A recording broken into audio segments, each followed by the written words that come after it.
Hello there. Good morning, good afternoon, good evening. Hi. Don't mind me real quick. I just want to have a sip of my boba. I have mango boba with me.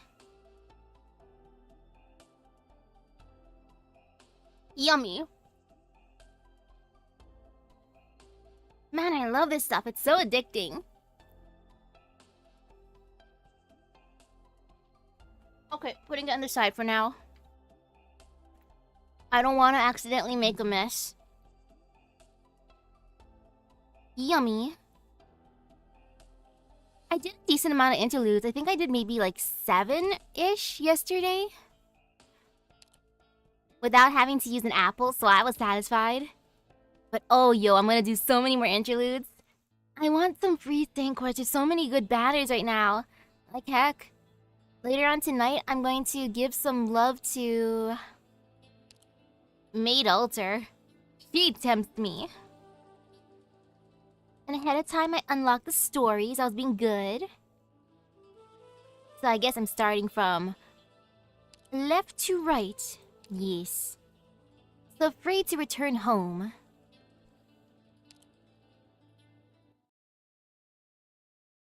Let's see. Ooh, that sounds good. I love sashimi. Mom, is Dad going far away again? For how long this time?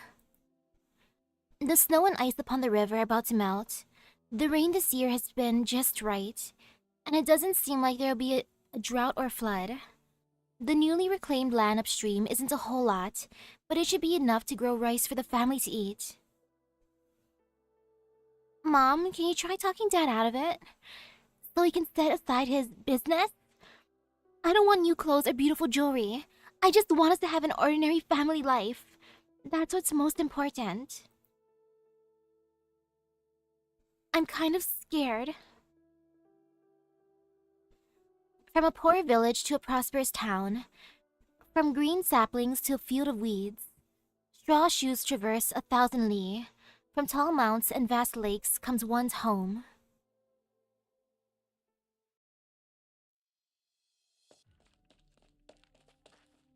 Oh, it's this person? There's a cliff up ahead. Damn it, I'm really not gonna get away this time. Don't panic, you can't afford to lose your cool. Even if you can't win in a fight, there should be enough traps along the way to make her eat it. And oh, no worries, I can always read it afterwards. When I manage to catch her, I'm gonna need to teach her a hard lesson for daring to look down on me. Tired of running yet? How did you... Stay back! You look young, but you've got a hefty bag of tricks. Did the one who taught you to hunt ever tell you that traps meant for beasts won't hold a man? Besides, aren't you worried that you'd land yourself an extra charge if someone were to fall into one of your traps? Intentional damages? What a joke! Intentional damage? That's nothing! I've got a rap sheet, too long to list. So what you're telling me is, if I strike you down here, then your death would be deserved? That's right! I mean, no, definitely not! You stay away from me! So, this bag of explosives here... Come one step closer and I'll pull the trigger. No matter how good you are at Kung Fu, I'll take you down with me. Qiubai's epic. She came at all the right moments in that other event. And she just got all the W's. I mean, sure, she could not defeat Dragon Bro, but it's fine. She's still epic in her own way. Alright, I'll stay put then. You answer my question. Don't think you're gonna get anything out of me. How come you know that band of robbers over in that cave? I mean, how did you come to know that band of robbers over in that cave? Ooh, hello? Huh, come to know them? I'm their leader. You might have made short work of my boys, but don't get cocky. I swear, I'm gonna avenge them. Leader? At your age? Oh, got a problem with that? Go ask every village within 10 li and see who hasn't heard of the fearsome Fang Xiaoxi. You'd be scared to death if you knew the terrible things I've done. Wow, so edgy. Yeah, totally. Super duper edgy. He's definitely the leader of that group, and that Fang Xiaoxi. Ridiculous.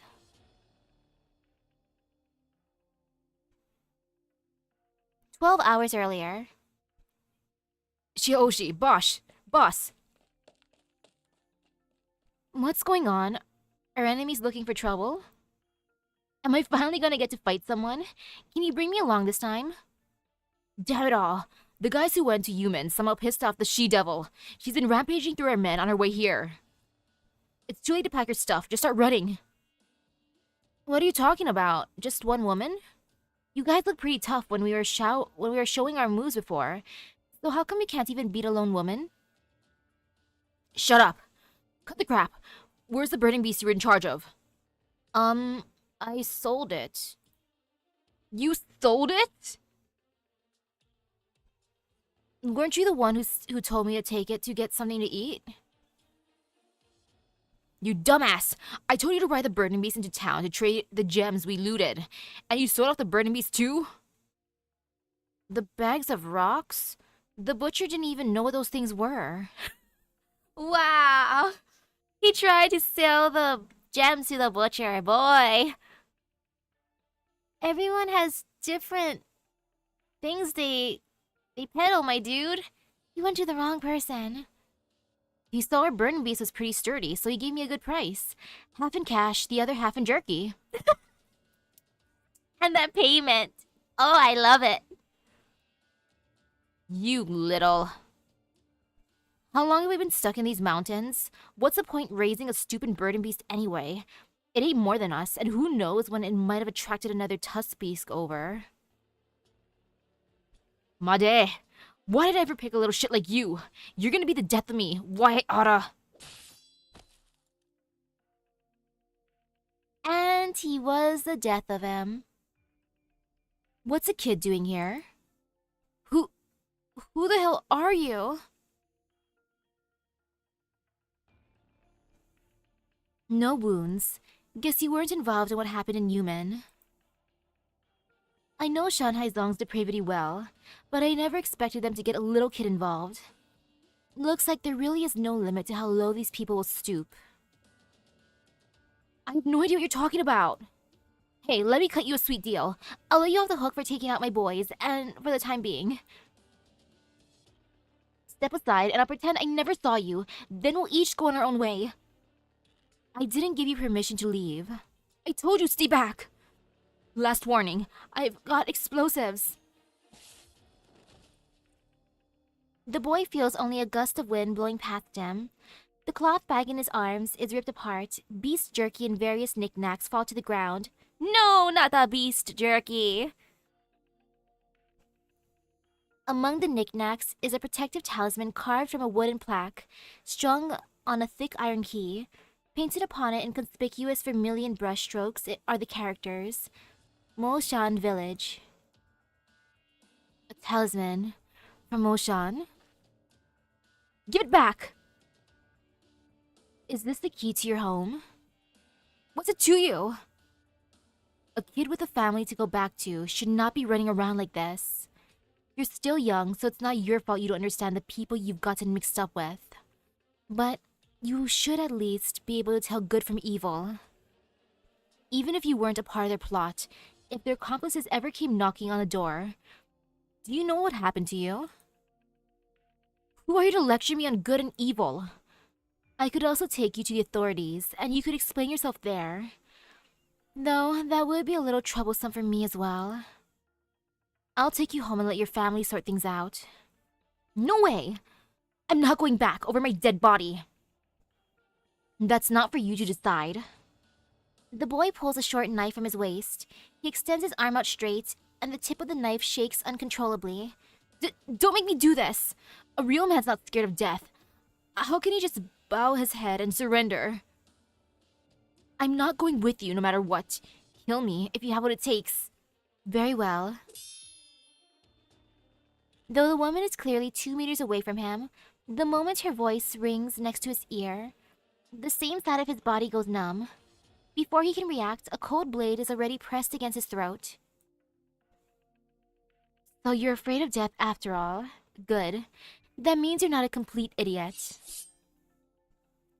There will always come a time when a man must answer for his words and actions. Anyone can say stupid things, but not everyone has fortune on his side. What do you want from me? Dang, this kid's just gonna be adopted by everyone then, huh?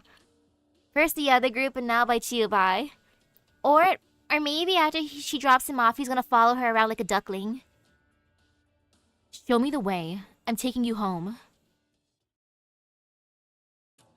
Along the journey home, he'll be like, okay, you know what? This Qiubai lady, she cool.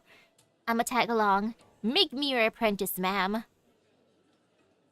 This is the last town before the mountains, and there is only one inn to be found. The place is not particularly spacious, and the two occupy a table in the corner. The moment the boy's rump lands on the chair, his gaze starts darting around left to right, causing the patrons on the next table to look over. Qiubai gently places her sword on the table. No one can save you. I know. Stop pulling that thing out and threatening people for no reason. They have been traveling for 2 weeks. One chases, the other flees. One is angered, the other cowers. Yet through this, they formed a tacit understanding of sorts. Head due north from this town and pass through a deserted forest, and you'll see a river at the northernmost end. On the other side is a mountainous area, and there's only one way in. Just follow the road and it'll take you there. There should be a few villages in the mountains, but I've heard some have relocated over the years. Can't say for sure if the mountain village you're looking for is still there. How much longer do you think it'll take? The mountain roads are hard to traverse. Even if you try to rush it, it'll probably still take a week. Oh right, spring is coming. The weather's starting to warm up, and the beasts will be on the move. Be careful if you're in a hurry. Appreciate it.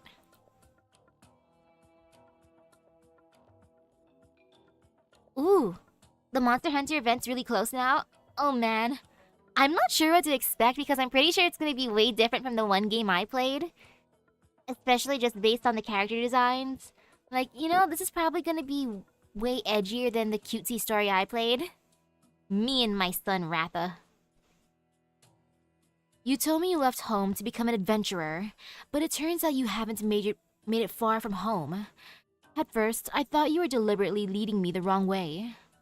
Well, the Jianghu is big, and I barely just set out on my journey before I ran into you. Besides, I'm not stupid. If I led you to some uninhabited wilderness, wouldn't we both starve to death? Even if I was trying to get away, I'd come up with a better idea. You sure know how to handle yourself. Let's eat first. Who knows when we'll next be able to have a good meal after we leave town. Order whatever you'd like. Anything? You're paying? I don't have much on me, so if I end up not having enough to cover it, I'll leave you behind to do dishes. You jest, my friend. A small eatery like this has enough offerings to sate your hunger. To sate your hunger. You better not expect me to hold back. Hand me the menu. I want this one, this one, this one. Actually, give me one of everything. Excuse me, young sir. Are you sure the two of you can? Right on the table with tea. Huh? I've been kidnapped. Yes! Get help. I mean... He's not lying, technically. I have not watched Fate Lost Encore. The only Fate series I ever watched were Fate Zero and the Carnival one, unless some of the shorts on YouTube count. But yeah, I didn't really watch any of the other Fate series. Are you done yet? Almost. Let's go with this for now. Okay, alright.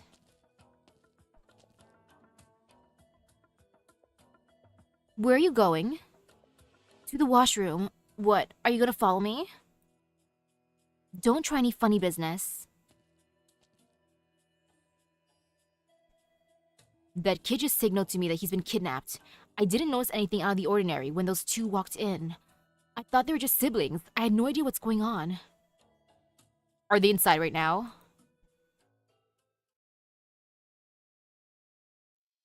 Time to dine and dash. Phew. That woman wouldn't follow me here, right? Keep dreaming if you think you can catch me. What awful luck. So much for the Shanhaizong. I thought I was joining a pretty awesome gang, but they ended up getting taken out by one woman. And now I'm running for my life here. Didn't make any money, didn't learn kung fu, and even the bag of jerky I got out of it is gone now. Fang Xiaoshi sits down on the cold, hard ground. He curses twice, but the sound is overpowered by his stomach growling.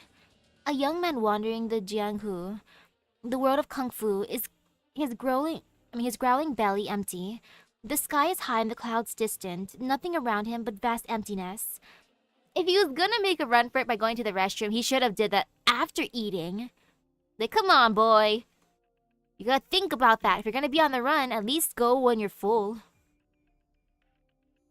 I should have had a couple of mouthfuls of food before running off.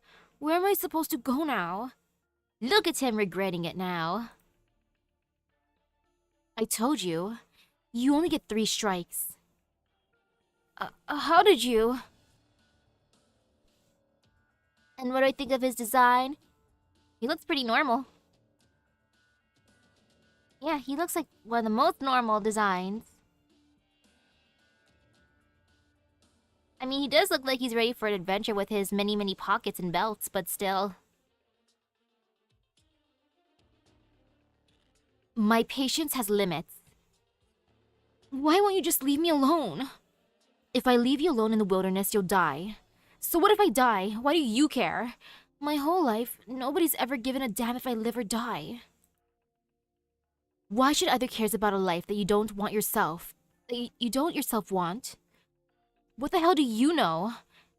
You've never experienced a life of wandering ever since you were a kid, living by yourself with nobody to rely on. It's like, boy, you did not ask for my backstory. Stop being all pretentious. How could a powerful swordsman like you possibly understand? Yes. The boy turns around only to realize that he is not the only hungry creature in the woods. From the trees, dusky mottled shadows, a tusk beast slowly emerges. The tusk beast's blood-red eyes flicker like candles in the dark night. Its low-pitched growls making the grass and trees quiver and cower. Help! Don't move! I'm not! Don't make a sound, don't run, and don't turn your back on it. Don't panic. Make your way towards me slowly. Get behind me. I can't. Careful now. Perhaps due to the loose, fallen leaves beneath his feet, perhaps due to his nerves, the boy staggers and falls to the ground. The tusk beast catches the scent of his fear, keenly seizing the opportunity to hunt. It rushes out at almost the same time as the swordswoman. On the battlefield, the claws of the tusk beast should have been no threat at all to the sword, had there not been a child in need of protection behind it. See how cool she is? Protecting this little brat. Here, eat up. I ruined your jerky, so here's some roast to make up for it. Are you okay? In what way? Are you talking about the scratch I got from the tusk beast? Or about how mad you've made me? This is for you. It's medicine my dad taught me how to make. He always takes it with him when he goes hunting, and it's good for treating scratches and bites from wild beasts. How do I know there's no poison in it? The boy draws out his knife and makes a deep cut, then pours some powder out from the medicine bottle to apply to the wound. Though he grits his teeth in pain, he firmly resolves to not utter a sound. Now do you trust me? It's like, well, if you did that, I trust you. Give me some of that powder. You sure took your sweet time, but you're still my hero. Humph. So this is what tusk beast meat tastes like. Ugh, it's tough and gamey. Consider yourself lucky to get to eat cooked meat in the wilderness at all. It's like, we could have had food at that inn, but no, you ran away. You do have a point. When I was with those men in the mountains, it'd be months between a single bite of meat. Are you talking about your boys? Even the villains known far and wide couldn't get enough food to eat? Why are you making fun of me? I've seen my fair share of kids your age running away from home after arguing with their family. But I've never met a kid so desperate to be the bad guy. I don't want people looking down on me. What does it matter if you're good or bad? If nobody's scared of you, then you're gonna get bullied. Who taught you that nonsense? I figured it out myself, from experience. You're only half correct. When you became feared, it's true that nobody would bully you anymore. Instead, they'll join hands to get rid of you. The only way to avoid making enemies is to avoid treating others as enemies. Can I ask you a question? Your kung fu is so powerful. Where did you learn it? If you get thrown out there to fend for yourself across the Jianghu for 5 years, and then get tossed into a war for another 5, you'll be at a similar level if you survive. Also, I had an exceptionally strong teacher. Even stronger than you? Much stronger. Then, if I train hard from now on, how long would it take for me to reach your level? 10 years. 10 years? Assuming you survive, that is. Ma'am. What did you just call me? What would you say to taking me as your disciple? Ah, yes, he's like, make me your duckling. Thank you, master. I'll follow you. Whether you're a wanderer or a hero, you'll be my master from now on. I'm not taking disciples, and I'm not about to just casually hand my kung fu to somebody else. Besides, with how crafty you are, if you use the techniques I taught you to do evil, wouldn't that be my fault? I promise you, if you teach me kung fu and I become as strong as you and nobody bullies me, I'll obey every word you say and be a good person just like you. You think I'm a good person? I think so. After all, you saved me and gave me food to eat. You're so strong, but you still spend money to buy things instead of stealing. You're nothing like the others. So you're not totally incapable of telling good from evil. But I still don't understand why you're trying to save me. Is it because heroes like you always butt into people's business? You've already asked me several questions. Ma'am, you don't have to take me as your disciple, but at least let me follow you. Anywhere's fine. Just don't force me to go home.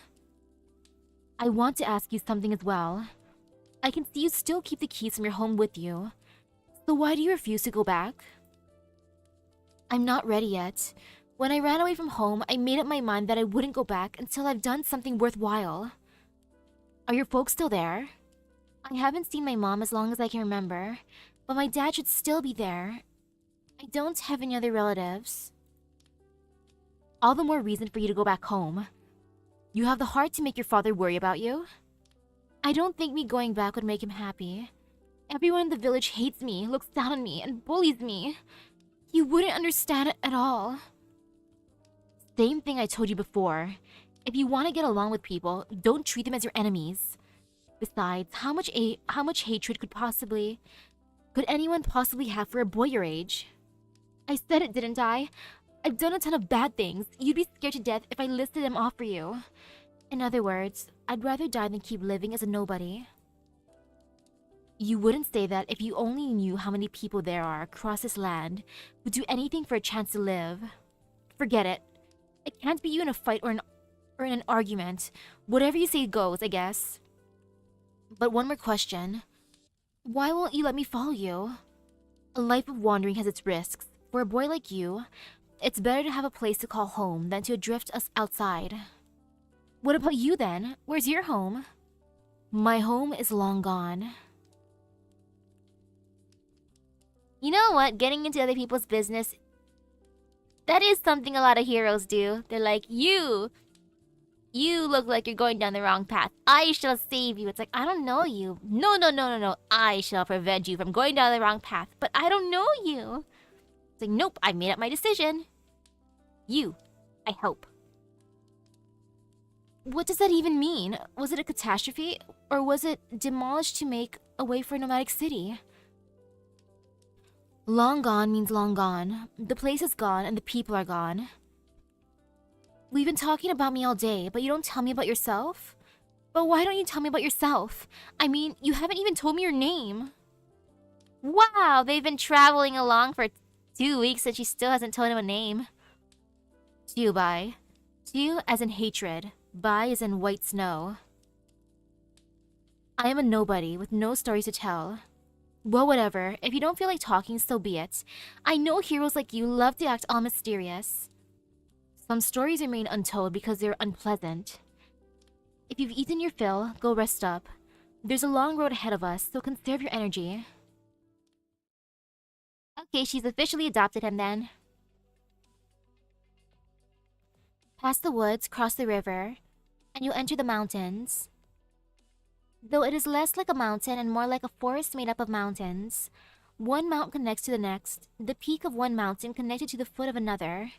There's no end in sight, no road to traverse. It's as if the happenings of the outside world have no bearing upon what occurs deep in the mountains. It is too remote, and even time itself can be walled off by distance. We're almost there. It should be around here somewhere.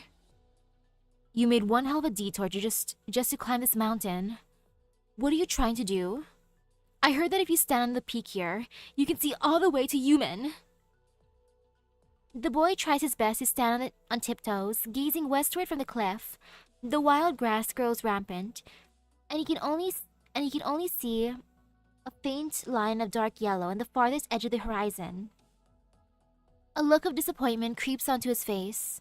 Qiubai knows that out of sight, the wounded nomadic city is still crawling along the barrens, nervously licking its wounds. I passed by here a few years ago.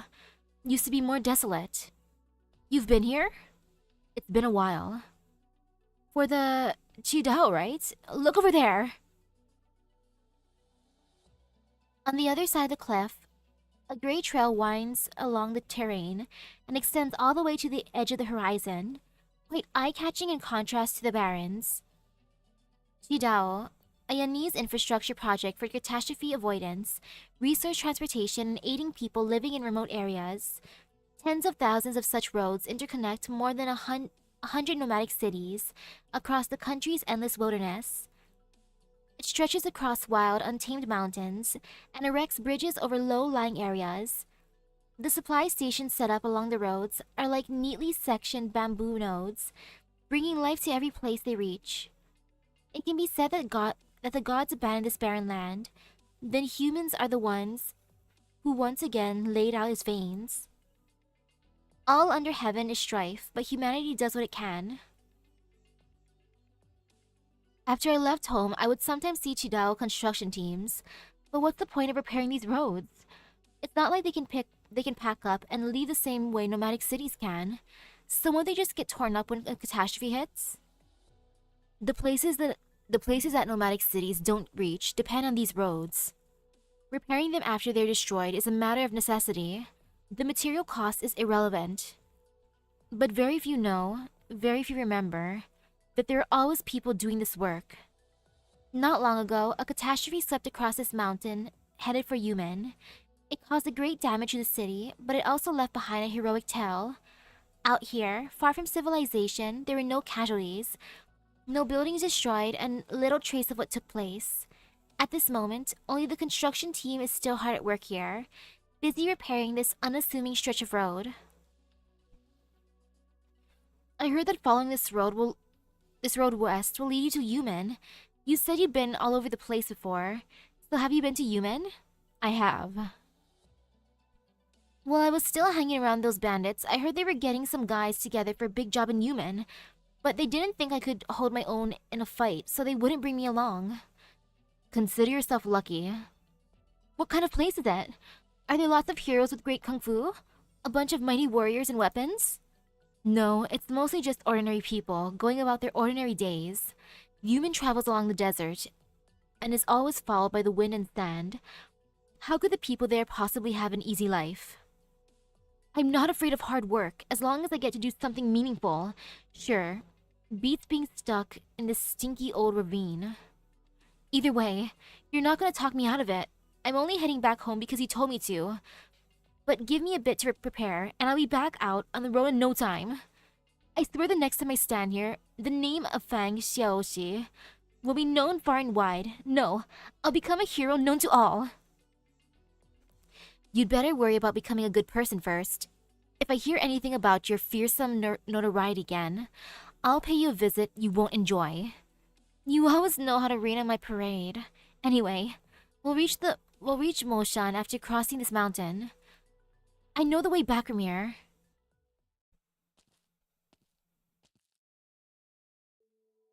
Home? The light of dawn clears away the mountain mist, and the wind carries a few wisps of chimney smoke in oblique trails. Unmelted snow can be seen atop the peaks of the distance. In the distance, plots of farmland spread out thinly along the foot of the mountains. Yeah, he does seem ambitious yet insecure because he's like, I keep on being bullied, but I want to become someone who can't be bullied, so I'm gonna go out on my own. The heavy rain must have hit halfway through the plowing season. The soft soil that had been pushed into ridges washed into a muddy mess once more. In the places that have not yet been plowed, clumps of soil are packed together tighter and tighter. The heads of wheat from the last crop still droop. At the end of Chunfen equinox, working the fields proves to be difficult. The villagers in the fields put down the plows in their hands, straightening their backs while rubbing their waists. Took long enough for the sun to come out. Looks like today will be a fine day, with just the right amount of sunlight. Gotta till the fields again while I still can. Is it really you? Fang Xiaoxi? You're Fang Xiaoxi, aren't you? Oh, is that Uncle Dayuan? You bet. Look who's back. Why you stare at me like that? Are you still mad about that one time I accidentally poured fertilizer into your bird and beast feed trough? Oh, the poor bird and beast. Oh man, fertilizer's poisonous. You're still alive? Of course I am. But I haven't seen you in 3 years, and your back's gotten even more crooked. Jian Guile. Damn it all! I've gotta go tell the elder.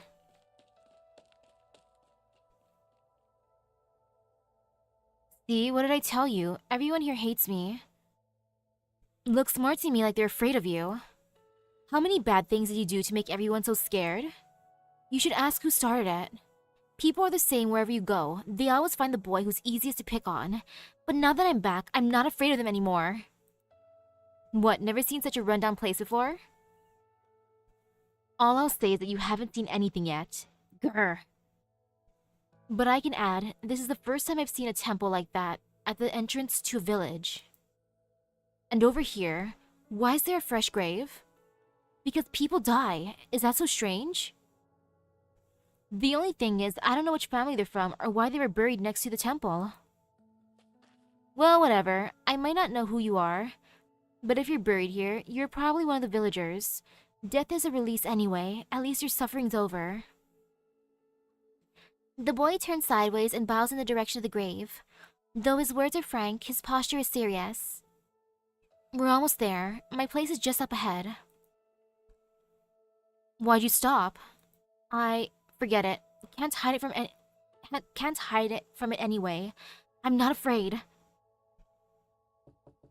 Dad, I'm back. He steps into a tiny shack of wood and mud. To find nobody inside, various trinkets and knickknacks can be seen all around, but they are organized neatly. Seeing the leftover food on the stove, the boy seems to let out a sigh of relief. That's strange. All the stuff's still here, but nobody's home?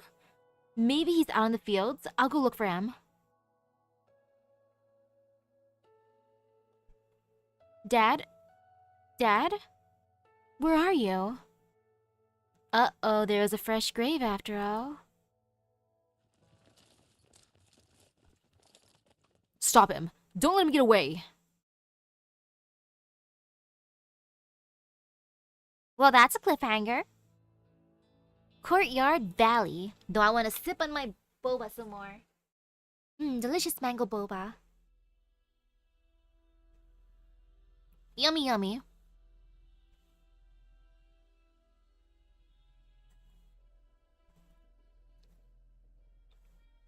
Oh, I accidentally did not chew that bulb when I just swallowed it. Oopsies. I will be careful.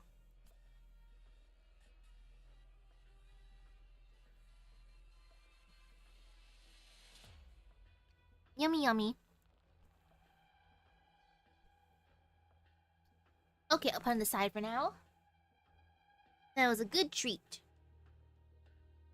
No, the condensation spilled on my bed a little bit, but luckily it's just condensation, not the drink itself. So no ants. Fang Xiaoxi, what are you doing up in the rafters? Get down here this instant. This is the Yishan Temple, so you take your antics anywhere else but here.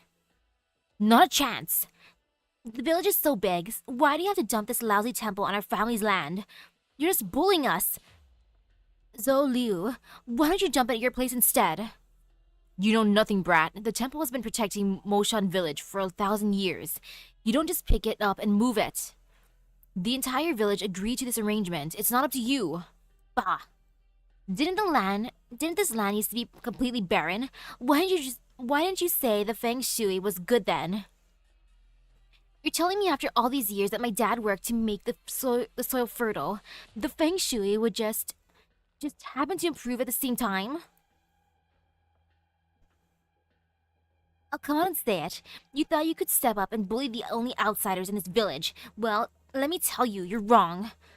Dad might just take it, but I sure won't. You want the temple to protect the harvest? Well, I want to blow it up so we can actually grow something to eat. I don't really see that as bullying. I mean, if they actually did agree to it, if Dad did agree. Like, sure, a little boy won't understand, but if Dad is the one who agreed, then, like, honestly, it's not bullying. You wouldn't dare.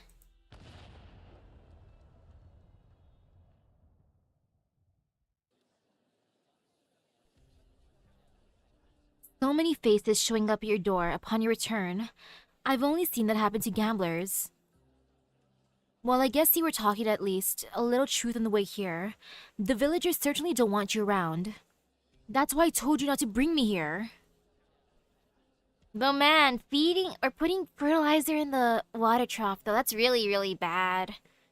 Fertilizer is poisonous, or at least the one that I know of, so I'm just imagining the fertilizer there is probably poisonous too, and the bird and beasts either died or got sick. But you never said why exactly. The small yard is packed full of people, but none of the villagers move to start a conversation. They just stare at Qiubai and Fang Xiaoxi, like the two of them are strange new beasts they can't let out.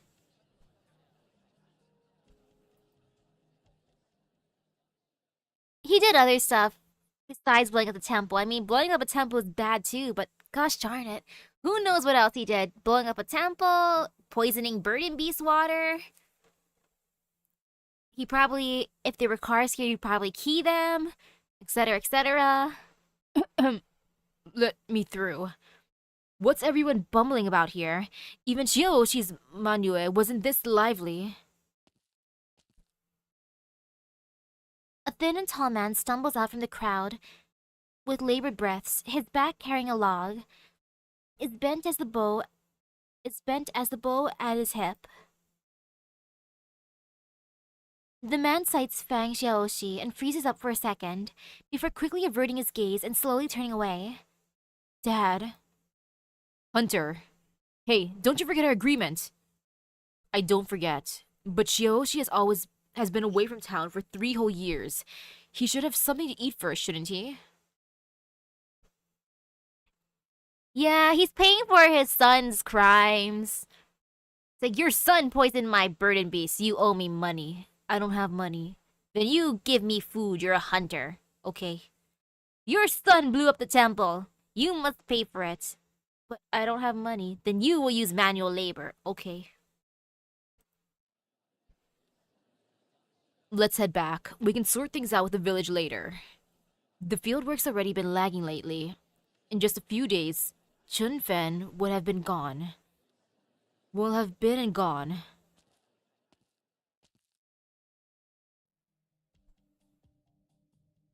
All that babbling on the way here, and you turn mute in front of your dad? Dad, I found you. Let's go home, son. You can get some food. The hunter presses his pale lips together, and without answering his son, goes into the house, setting his log against the wall.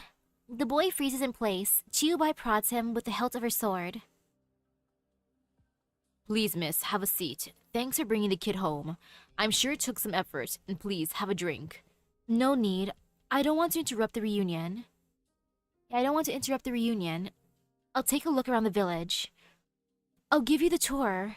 You stay put.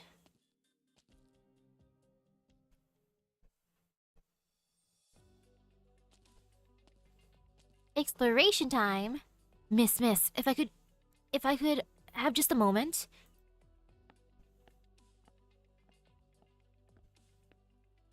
Zoliu is out there talking about a heroic heroine who brought Fang Xiaoxi home, so I had to see for myself.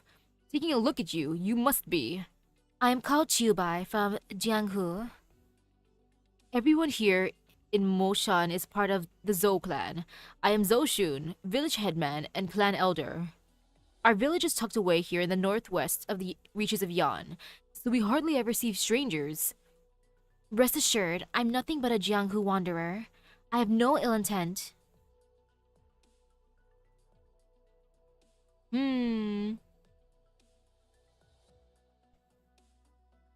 Yeah.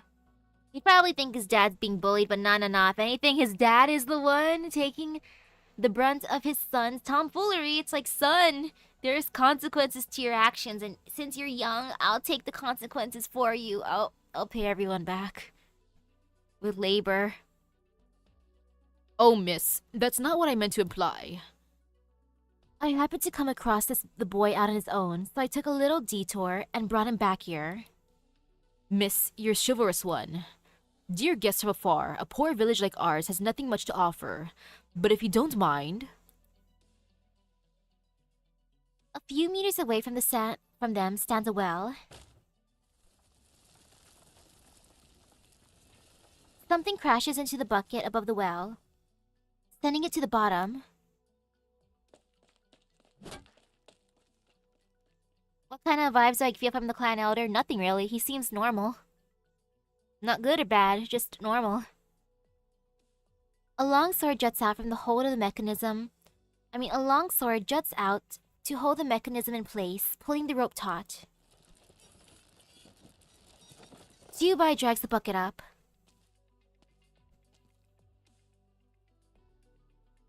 Just a scared little burden beast.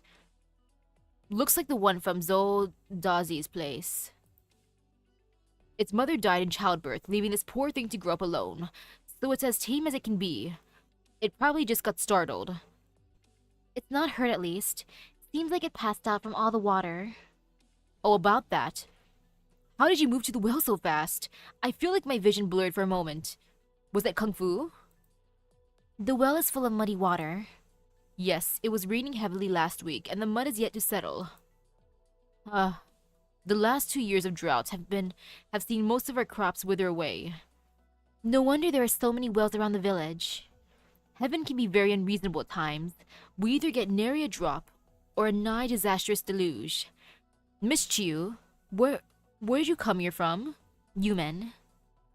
But I believe I detect Jiangqi accent? I was born there. I see. If you came from Yumen, you must have entered the village from the north. Head further south and you'll find a section of the Qidao washed away by a mudslide. Life is hard here. With 2 raucous grunts, the young burden beast wakes up. The swordswoman loosens her grip, and it bolts around a corner in a blink, leaving nothing but a withered acacia tree in front of her.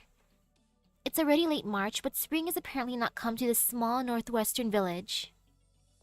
Indeed, this is a perilous place. You said you came across the boy all alone. He must have gone through a lot after leaving the village. Miss, I'd like to ask you something. What sort of trouble did the lad get up to out there? No trouble to speak of. He was just lost out in the wilderness. That boy has been particularly rowdy ever since he was little. Elder, I have some questions about Fang Xiaoxi. The villagers, they seem hostile toward the boy?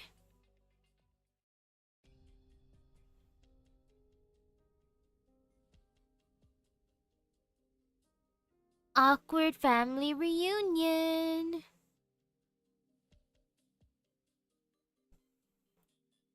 I wouldn't want to adopt him either way. I don't like kids. But for Qiubai, she'll probably adopt him because she seems nice enough to do that. After a long period of silence, the man turns around and goes into a back room. He soon returns with a pile of beast hides and bones. Take these. Dad, what for? This is all we have. Spring has barely come, so prey has been scarce. But they're still worth something. Give them to her as payment. Is it not enough? We don't have anything else, so I guess I'll beg her for mercy. Although she doesn't seem like the talkative type. She's not a debt collector! You must have stolen or broken something. Why else would she walk you all the way back here? Do you really think I can't do anything right? You've done more than a little wrong. Yeah, I don't blame the dad. If just based on what we've heard so far, what he did in the village, Dad's like, oh, what did my son do this time? Gosh darn it. I barely have any money. I'm gonna beg the lady for forgiveness. Big oof.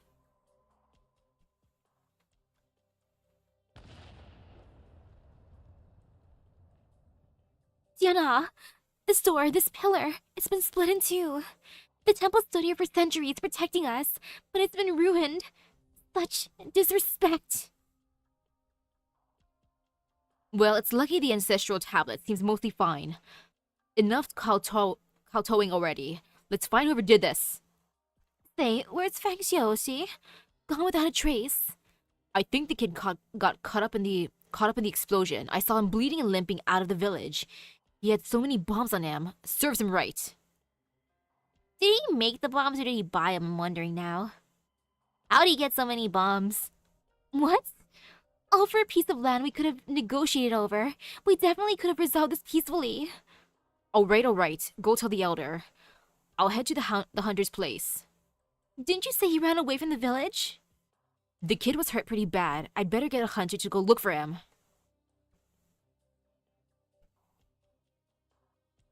If he made the bombs himself, this boy's a genius. You know what? Let's take him along. Who knows whether kind of cool stuff, I mean not cool stuff, but things he'll make in the future. He blew up the village temple with his own explosives. 3 years ago, he was probably just 11 or 12 years old. His father sometimes hunted with explosives to cave in beast nests and such. The child is as smart as he is audacious, and he must have figured out how to make them too. Wow, they really were DIY. From my personal experience, this certainly seems like something he would do. Heck, he could probably sell his homemade explosives. It's a temple at the village entrance, isn't it? It looked pretty antique. It looked pretty unique, even at a glance. Who's it dedicated to? Our very ancestors. Back in the day, 800 years ago, or 1,000? How long ago exactly, I'm not so sure myself. The story has been passed down from generation to generation after all. Anyway, in those times, there was nothing here but mountains, so dense and that not even foul beasts could fly over. Our ancestor, alone and armed with only a hoe, dug out a mountain and turned it into arable land, eventually forming this village. You should have seen it on the way here, miss. Barren land in all directions as far as the eye can see. But here we managed to farm and feed 100 or so people. We're sheltered from most catastrophes. He took a hoe and plowed out, a living from heaven itself. We call it the Yishan Temple, and thanks to our benevolent ancestor, and to commemorate that he lives on in us forever. This here temple has blessed our Moshan village with 1,000 years of peace and quiet. We all know that a few measly buildings made of wood and dirt won't affect the harvest at all. But us Moshan villagers have lived like this for generations. We have our nostalgia, and it puts our minds at ease. Oh yeah, that's really sad then for him to blow up that temple. Like, sheesh. It's literally for thanking the one who founded the village. Dad, if you want to yell at me, just do it. The way you're staring at me is awkward. You've grown tall, but not much otherwise. You must not have been eating well out there all these years. Of all the things to say. As long as you're alive, that's all that matters. I was just worried. How did you make your way here? We walked along the Qidao and occasionally hitched a ride with merchant caravans we came across, hopping on their burden beasts. How long was the journey? Probably about a month. You went so far. Dad, all these years you... Barely making a living. The harvest has been getting worse these past few years. First an infestation destroyed our crops. Then came a drought. Heaven refused to give us a single drop of water, not from the sky, not from the wells, no matter how many we dug. And now this year, Chunfen has come. It's the right time for sowing. But then we face a brutal storm. Who knows if the land has always been this temperamental, or if heaven has turned against us. Or maybe the village ancestors refuse to bless us. Oof. Yeah, you know, if it is that last option, village ancestors are probably like, the temple was broken, so I'm not gonna give you what I usually give you. And if that's the case, oof. And it's because they blew up that temple. That's what you want to say, right? That's not what I meant. That's what a lazy person would say. Farming is all about working the soil with a tool in your hand. That's what you told me. The idol in the temple can't move. How could it help us with this harvest? We can't say things like that. We've got to talk it through with them. Besides, we're the ones who wronged them first. Dad, the villagers bully you because they think you're a coward. What about the mountains slowly eating up the fields? Sooner or later, even the temple is going to get washed away by a mudslide.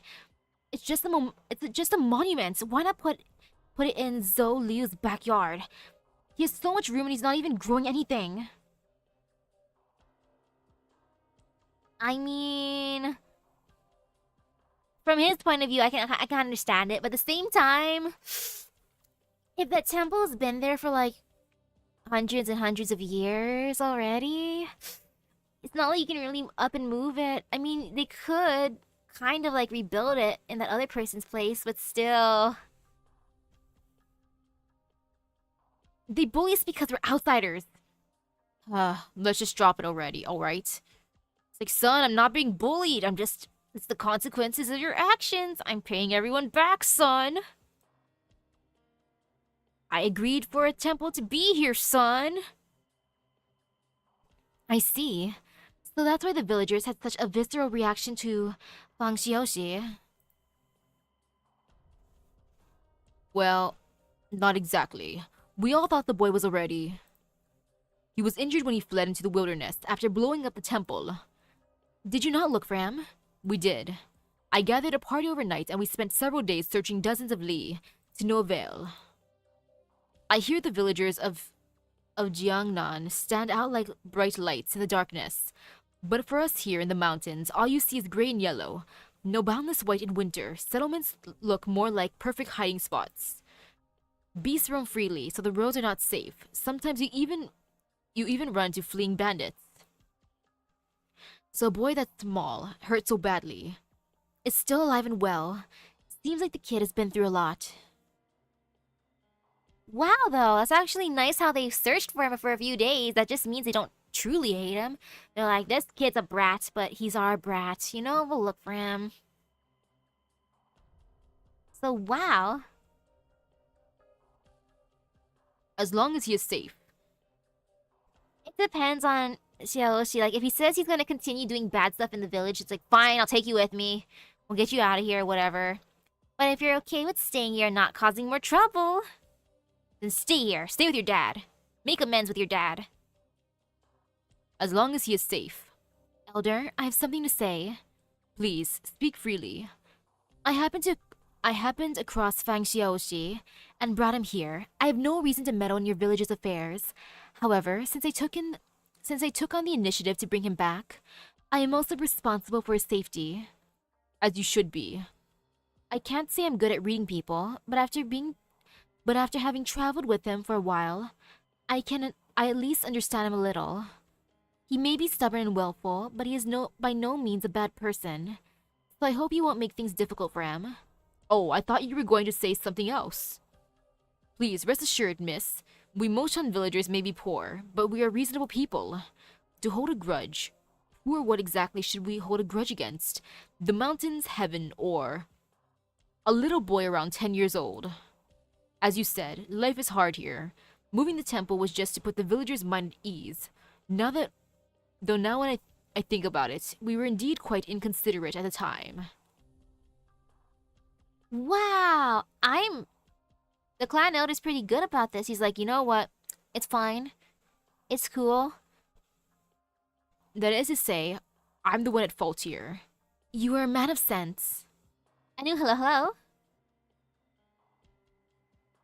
You don't have to explain it all to me. After all, Fang Xiaoxi did do wrong. It still hasn't matured, even after so much hardship these last 3 years. He will have to be disciplined. Make mistakes, suffer the consequences, remember your actions and gain insight. That makes life less painful. You're very perceptive. Not really. I have my explanation and I'm relieved. Yes. Yes, I bombed the temple, and after 3 years, I, Fang Xiaoxi, have returned. If they can't get over that, they can come find me. Even now today, I still want to blow the thing up. Fine, go do it. Blow it to pieces. 3 years ago, your nerve was as high heaven itself, and now 3 years later, it's soared even higher. What did you come back for? Just to blow it up and run away again? I'm done talking, Dad.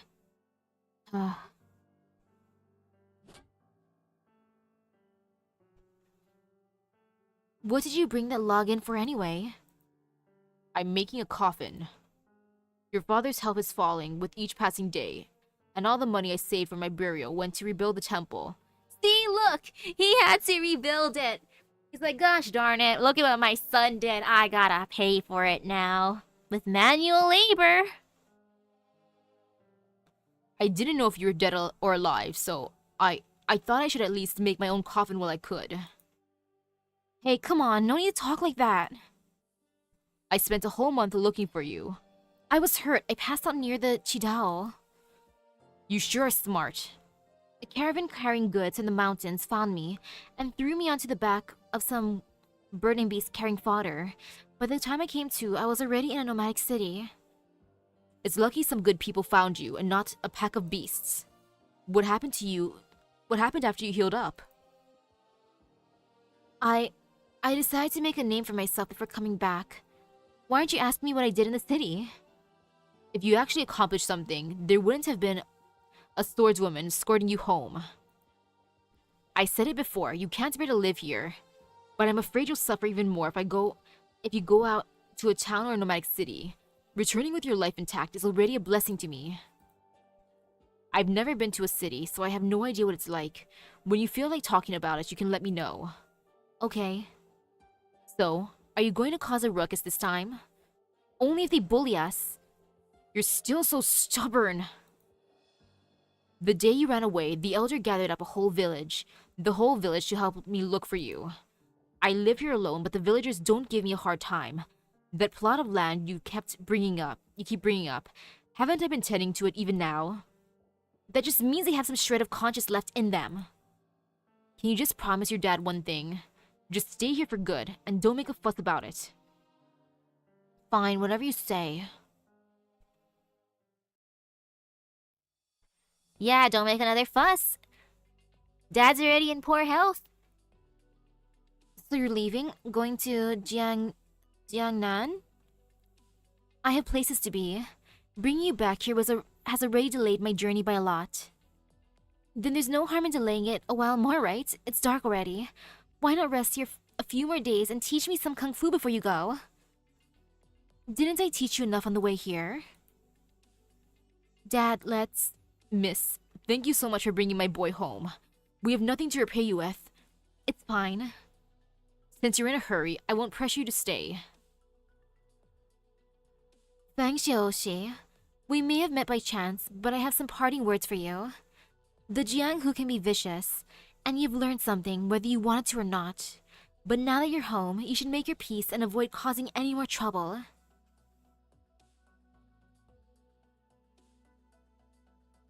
Nah, Xiaoshi's dad ain't cowardly to me. He's just over his son's shenanigans. Plus, he lost his wife too, so he's like, I can't really bring myself to like discipline my son too much. He reminds me of his mother. Cries. It's probably how daddy feels. Cause yo, if I was in his case, like if I caused problems, I would get grounded so badly. I think the worst punishment I had was getting my electronics taken away for a year. Yeah, I suffered for a year from my misconduct. It drove me slightly crazy. But after that year was over, I felt so happy. So yeah, punishments can be rough mentally sometimes like that. So she was kind of let off nicely in that case. Humph. I can make a name for myself wherever I am. One day, in Jiangnan, you'll hear all about the valiant Fang Xiaoshi's deeds. As long as I don't hear of you making mischief, and whoever you trouble next, he may not be as forgiving as I am. You forgiving? Oh hey, can you say that line of the heroes always say, the one in all the novels? Jianghu Zai Jian. Jianghu Zai Jian. See you around, kid.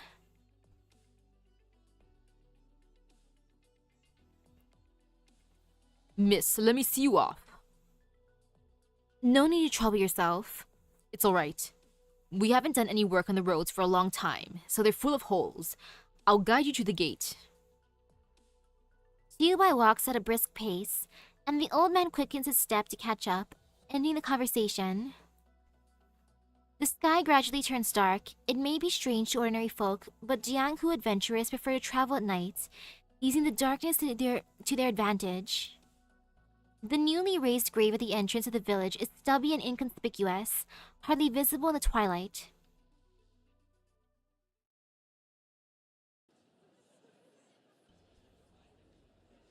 Go see. Is everyone here?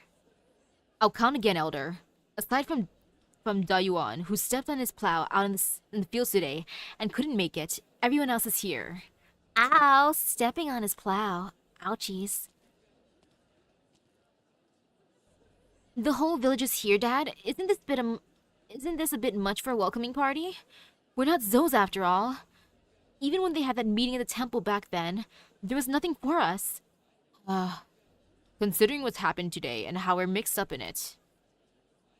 3 years later, Fang Xiaoshi stands once again before the temple. This time there are no explosives, and the man beside him is even older. The wall he blew up has already been rebuilt, and the statue of the mountain digger repaired, but the craftsmanship is a little lacking, and upon seeing this slightly amusing sight, Fang Xiaoshi carelessly lets out a laugh. There are several broken tiles on the floor, with bugs in the still damaged ceiling forming layers and layers of webbing that blends into the wood. Perhaps it is too dark to be certain, but he can't figure out if the temple was impossible to renovate, or if it was successfully repaired but has gradually returned to a dilapidated state. So this is where we stand now. Xiaoshi has apologized. He was still a child then, and the hunter has spent the last 3 years doing his best to help rebuild the Yishan temple. Come on, Elder. Let's get to the point already. Hunter, how many years has it been since you first came to the village? This at year end, it'll be 21. Your family is the only one with a different name, but you married a daughter of ours. So all these years you've been part of our family. But our previous bumps in the roads, misunderstandings, and conflicts all stay in the past. From this day forward, the clan officially accepts you into our family, and our ancestors will bless you with peace and prosperity as well. Xiaoshi may change his family name to Zhou Tu if he so wishes. What? What are you trying to pull this time? Xiaoshi, shh. Quiet, Fang Xiaoshi. Nuh-uh, I like my own name just fine. Why would I change it? Elder, just come out and say what you mean already. Shh, shh. Let him talk. Come on, boy. In the end, we are all one family, and that means we face our challenges together. I gathered the whole village here today to make one request. Xiaoshi, for the sake of the village, can you pretend to be dead? Sure, sounds easy enough. It's like, okay, I'll pretend to be dead. Gotta have a new name, right? A new identity. Very, very edgy. I'd be into that, honestly. Neither gods nor demons. So yeah, I'll take on a new identity. Sounds good to me, my dude. As long as I can choose like a super duper epic badass name, I'm cool with that. Is there a way to make the mountain disappear? The people of the settlement have been here for generations, begging the mountain to grant them a living. The wild fruits are poisonous before they ripen, while the beasts are cunning and vicious. One could easily lose one's life to carelessness, but there is no other source of food. The rain flows from the rocky crevices, turning yellow by the time it reaches the foot of the mountain, but there is no other source of water. He sharpens a stone's edge, breaks some vines, and ties the rock to a slender tree trunk. What I make of Xiaoshi being protective of his name? You know, I guess he likes his name. I wouldn't be protective, honestly. Because I'm the type who likes using aliases and nicknames and stuff. So yeah, I wouldn't mind changing my identity. Kind of fun. But he's proud of his name, you know, that's actually cute. Because I could never be like that. Now he has a hoe. He finds a small patch of relatively moist and flat ground at the foot of the mountain and digs out ridges with his hoe. He plants seeds he has collected over time. Now he has a plot of arable land. This small piece of land cannot feed everyone, but if the mountain weren't there... It is tall enough to pierce the clouds. It spans wider than the eye can see, with sharp peaks and drops this way and that. It makes an imposing obstacle. The wind itself cannot freely pass, let alone men. It is as if the mountain before them is draining their very vitality. And so, hoe in hand, he begins digging into the mountain. He works and rests at the foot of the mountain, aimed with just hoe and pan. He would wake, dig, sleep, and repeat. 6 months pass, and the mountain shows little more than a few shallow scars. But the spectating villagers put down the fruit and pulp in their hands. More and more join the excavators. With more hoes at work, the arable land expands. The cycle of crushing rock and reclaiming soil continues day after day, night after night. That is so much hard work. You there, how long have you been digging? 3 years? 5? I'm not sure anymore. And how do you plan to dig? So I can dig no more. Such foolishness. No matter how sharp your hoe, what can you do against hard rock? No matter how wide your pan, how can it possibly collect all the rubble? Did you honestly think you can clear this mountain within your lifetime? Who says it has to be done in my lifetime? Even when I can dig no more, I have my clansmen and my children. And when they can dig no more, their children will carry on. Oh gosh, though, if I was that guy's kid, I'd be like, I kind of don't want a dad, I'm sorry. I'm not filial enough for this. I ain't taking on the business of digging. I want to be a florist, Dad. Or I want to be a baker, Dad. Sorry. This mountain cannot change, but our numbers will grow fast forever. There is no need to clear the entire mountain.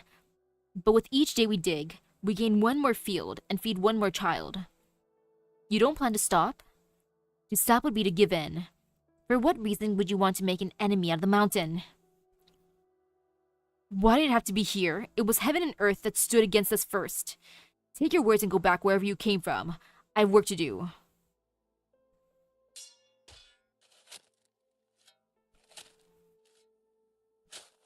Preposterous, and with such a din. You have been whittling away at my tail for 5 years, 3 months, and 7 days. I've had enough. If you people won't stop, then I'll just have to move. The mountain suddenly vanishes. There are no sounds or sights. After yet another day of work, he uses his pan as a pillow and enjoys a good night's sleep. The next morning, the only sight is rubble scattered all over the land, a sight so unprecedented he wonders if the mountain ever existed in the first place. Understandable. It's like, oh man, they're determined, you know? Fine, I'll move the mountain myself. Eh. His clansmen said his diligence and sincerity must have moved the gods, who in turn moved the mountain away. I mean, it's true, his sincerity and diligence did move the god. Literally.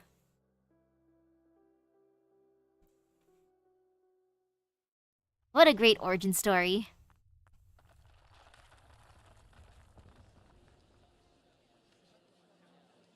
A few days ago.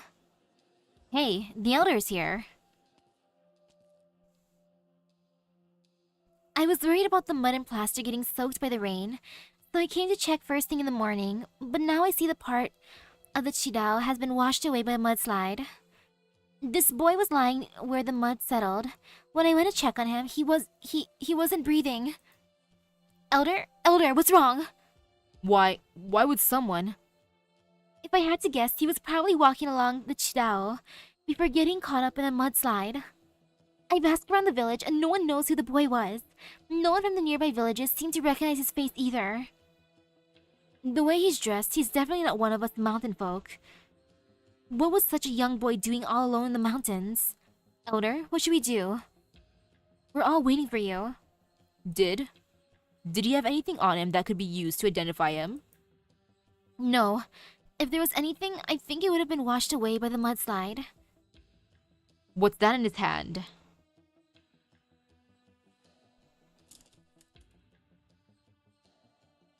He's gripping it tight. A plastic box? It's pretty heavy. Take a look. It has some movable parts, and if you open it... If there's even a mirror? No idea what it is. This is a camcorder? Put it away before you break it. When the government investigators arrive, give it to them. Maybe we can find out where the boy came from and notify his family. Elder, are we calling them here for just for this? A life was lost, so of course we have to. Besides, we're obliged to inform them about the damage to the Qiubai anyway. As for, well, I'll explain it to the mandarins when they get here. It's not that I want to cover this up, but, Elder, if you could hear me out, the mudslide washed away part of the Qiubai, and this child has lost his life. What if he perished doing maintenance work? What do you mean? Elder, just look at him.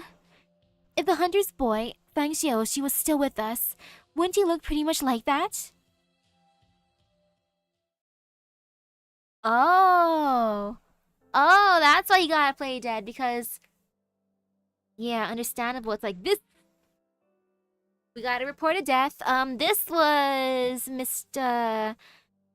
Xiao. Yeah, it's Fang. It's Fang. Definitely Fang.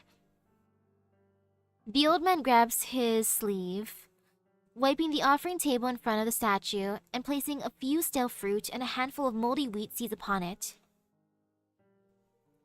He collapses in front of the statue, keeping his gaze to the floor. He keeps silent in that position for a long while. Man and temple alike, damaged and empty. The fruit has been in the cellar since last winter. March is almost over, but the few trees in this village have not yet flowered, so I beg for your forgiveness for these paltry offerings. As for the seeds, we weren't able to stockpile much due to the drought the last 2 years, and they've grown moldy with all the rain recently. The weather has only just started to clear up, but Chunfen is almost over. We have so much catching up to do. I've been urging everyone to help out in the fields. Honored ancestors, I have no other choice. It's difficult making a path through the wilderness. The Qiubai is such a huge project, and the Ministry of Engineering pays very well. They pay even more for those who die on the job. Well, over 1 million. It's more than enough for the village. We could renovate the canals, have the messenger bring us some new farming equipment from the nomadic cities. We could even drill more wells for water. Yeah, that's understandable to report him as dead in that case. It's like our village is suffering, we need the money. Like literally, we're all dying here. If there was money left over after that, we could buy the finest seeds and store them for emergencies. The village gone without grain for many seasons. Our harvests have been deteriorating the past few years, and we might not be able to make ends meet. They said they would grant us a subsidy, but we still haven't received it. Mosha needs money to survive. It's all I can do to borrow that child's corpse. The name of Fang Xiaoxi. It's been 3 years. The hunter has never mentioned it, but everyone knows the boy probably died in the wilderness. Honored ancestors, this is the most wicked idea, but it's still an idea. Everything I do is for the sake of the village. I really, truly have no malicious intent. I must share this with you, or my heart will surely crumble. I am useless. I have been clan elder for decades, and yet the villagers' lives have not improved. I did not even manage to repair this place for the past 3 years. I don't have your strength to dig out an entire mountain, to provide a place for hundreds to live and work. I turned 67 this year, and I'm no longer able to work the fields. I can only do my best to help the rest survive while I am still of sound in mind and body. Dang, he's pretty old too. This is one of those, I guess, necessary evils. Because he's doing this for the sake of the village. It's not like he's doing it purely for himself. He wants to take care of his village. As a good clan elder should. Honored ancestors, I beg you, bless your descendants, the village. See to it that this all goes well. I feel like Militia just would be taking, like, selling the name out, taking the money and just keeping it all to himself. But nah, he's using the money for the village. That's why there's lots and lots of wells. Head priest, pray tell the difference between earthly events and the visions of the painting.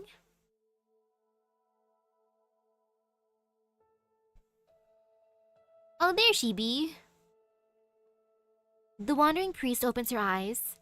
She sits on the ground with her back to the statue of the excavator, using her folded up robe as a cushion, and carrying a half-filled bowl of water. She looks to have just finished meditating, but also to have just woken up from a nap. Many thanks for the food and water.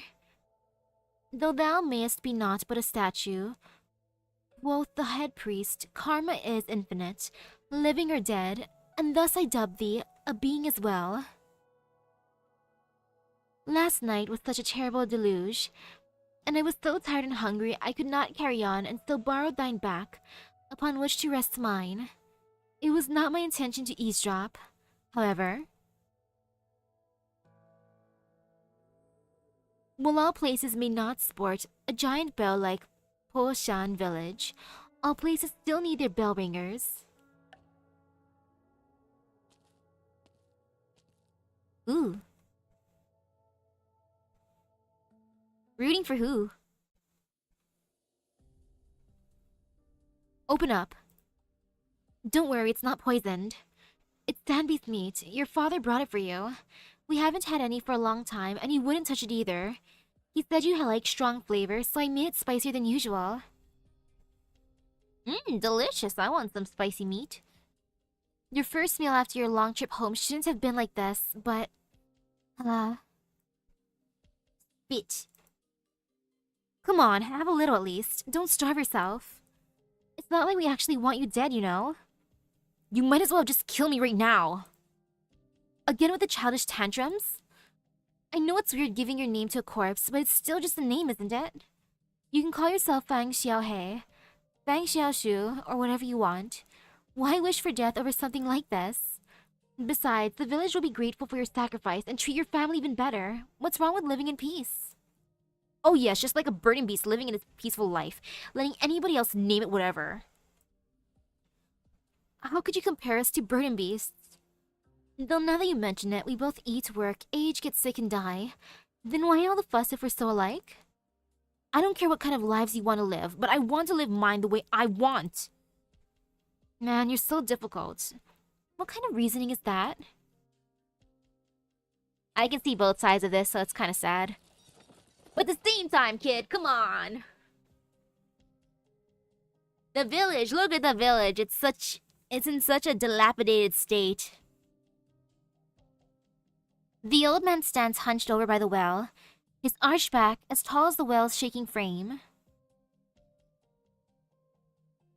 He cranks a lever and sets the raised bucket to the side, standing up straight to catch his breath. Inside the bucket is mud that is yet to settle. Though it is not drinkable water, it is suitable for crops. The wells have not been drilled in vain. Elder, what are you doing here? You should be leaving the hard work to the youths. I'm preparing the water that's not ready for everyone once... I'm preparing the water that it's ready for everyone once they finish planting the seeds. I have the strength to do this much at the very least. Besides, how could I just sit around at a time like this? When did you become so sentimental? You weren't like this when you led the crew to bid against the neighboring village for the Qiubai contract a few years back. That was different. It was for the good of the village, of course, but my conscience thinks otherwise. And why is that? We checked the dead kid over and over again. Nobody knows or has ever seen him before. All that's left is to wait for the mandarins to come the day after tomorrow to deal with the hukou stuff. Then let the hunter put a marker on his grave and cry a little, and we're good. We're all together on this, and no one's going to snitch. Who would ever find out? Has the hunter not said anything? What could he even do now? He agreed to it a long time ago. And now he's even got his son back. How could he be unsatisfied? How's Xiao doing? We've set it all up. We have men watching over the door and it's locked up tight. There's no way he's escaping. Don't let him starve.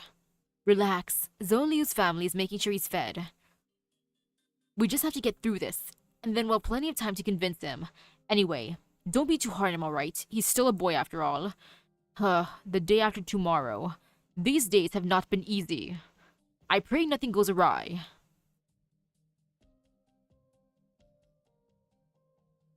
Hey, where's my dad? Why hasn't he come to see me? You lock him up too? Your dad he's... how do I even explain it? So whose idea was this? The damn Xingbao, Zhou, or the elder? How did you even get my dad to agree to this? Or was it something he came up with himself? No, dear boy. You can't think badly of your dad like that.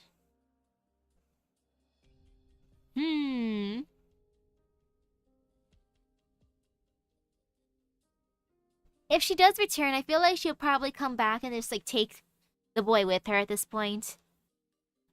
We all thought that you were ready. We thought that you weren't coming back, right up until you did. Plus... Like, honestly then, in this case, she shouldn't have brought him back so early. Like, after the deal is done, you know? Just... That would have been better. Yeah, he came back at the wrong time, in a way.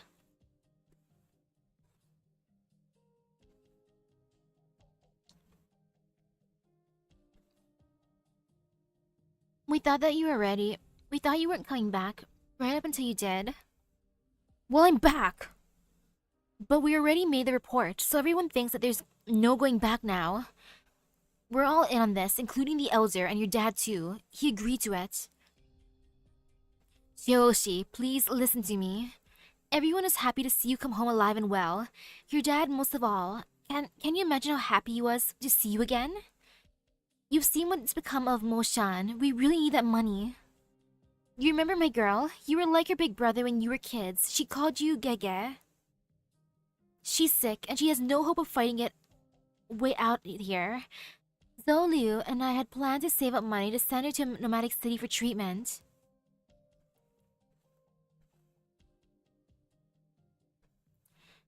The villagers seem actually pretty nice. Like, I was thinking they beat him up, beat his dad up, but no. They're pretty civil. Yeah. It's not like they're beating them up. I would have expected them to be like, damn outsiders. Patooey. Get out of my way. What are you looking at me like that for? Smack, smack, smack. But no. They're not really doing that kind of thing, so... But the last years have been so hard that we're just barely getting by. There's no way we could save anything. You're not gonna win me over here. I know you're a good boy at heart, so in a critical moment like this, we can't let an opportunity go to waste, right? Just do the village a little favor. Do you not feel at least a bit ashamed of your actions? I'll say it again, my name is my own, you can't have it. I've said my piece. It's not like it's up to me. No matter how much noise you make, the nail's already in the coffin. Nothing's going to change. I'll leave the food here. Have some when you get hungry, alright?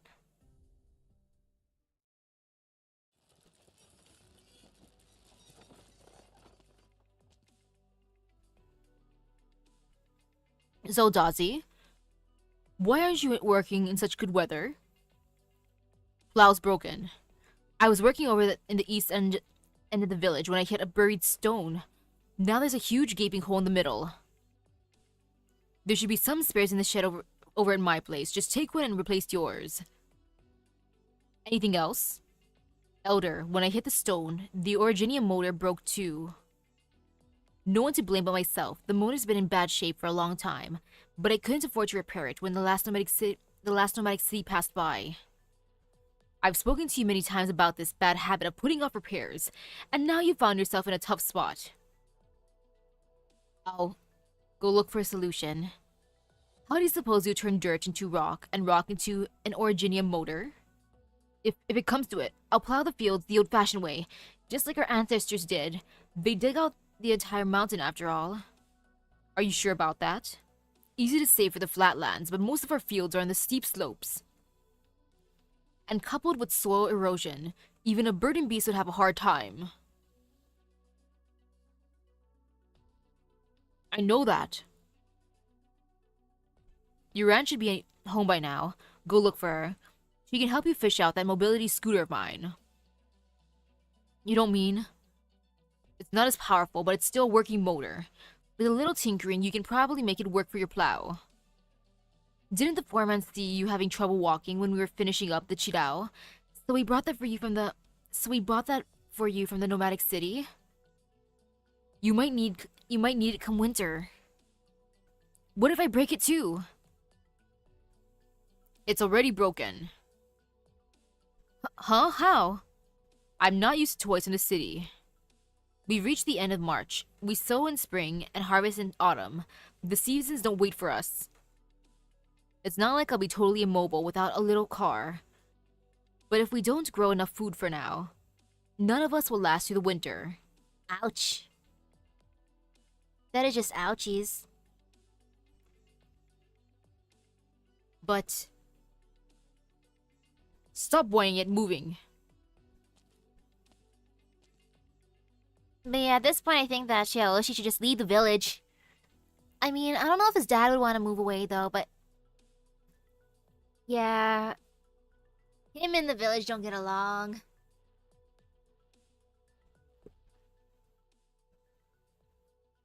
What was that? Is someone there?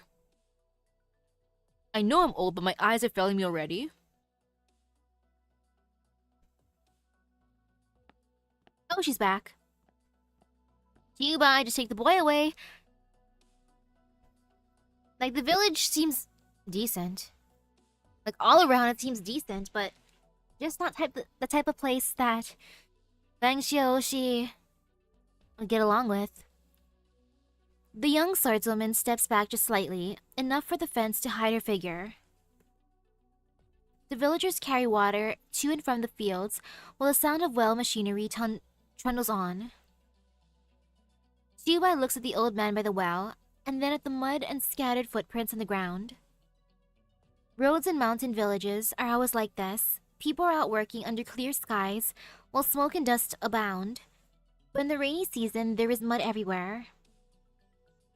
She steps back and goes no further. Some questions are not worth asking, but there is something that she needs to confirm.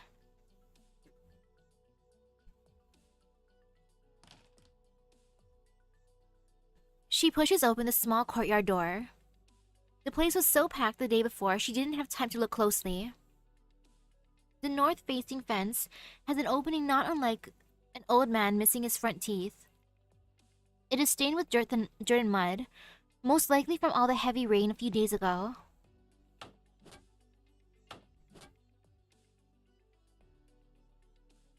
Where's she looking?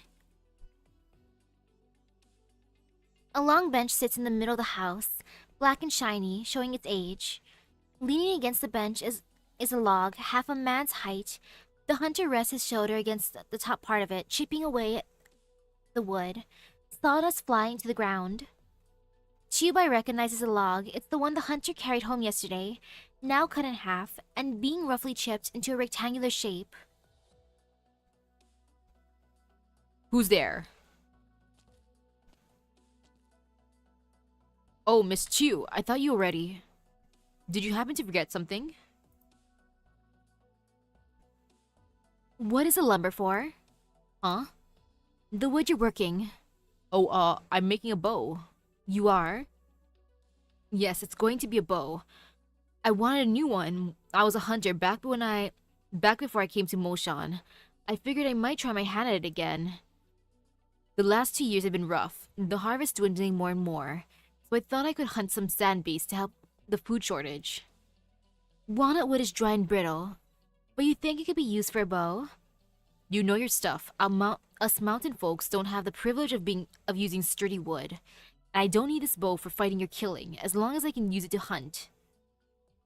I thought you were making a grave marker for Fang Xiaoshi. The hunter sits down his carving knife on a stool. His eyes reveal panic, but his movements are slow. He grimly rubs his hands and the corners of his lips curling down. So you know. You didn't leave the village after all. I was hoping my assumptions are wrong. You don't know how bad things are here. You don't have to tell me. I can already know what you want to say. I was planning to go right to the elder, but after thinking it over, I'm much more concerned about something else. How does it feel to be a father declaring his own son dead, shaping his grave marker with your own hands? I never imagined. You thought he died out there 3 years ago. No. No, you can't. Even though Xiaoshi has caused so much trouble, you can't do this! Besides, who said he was dead? Uncle Fang, listen to me. You know how dire our situation is. We wouldn't be doing this if there was a better way. It's been 3 years. If Xiaoshi was still alive, he would have come back by now. He knows you live alone, that you need someone to look after you in your old age. Keep it simple. By using Xiaoshi's name, the money will pass through your hands first, so you get a share, and give the rest to the village. Consider it compensation for the both of you.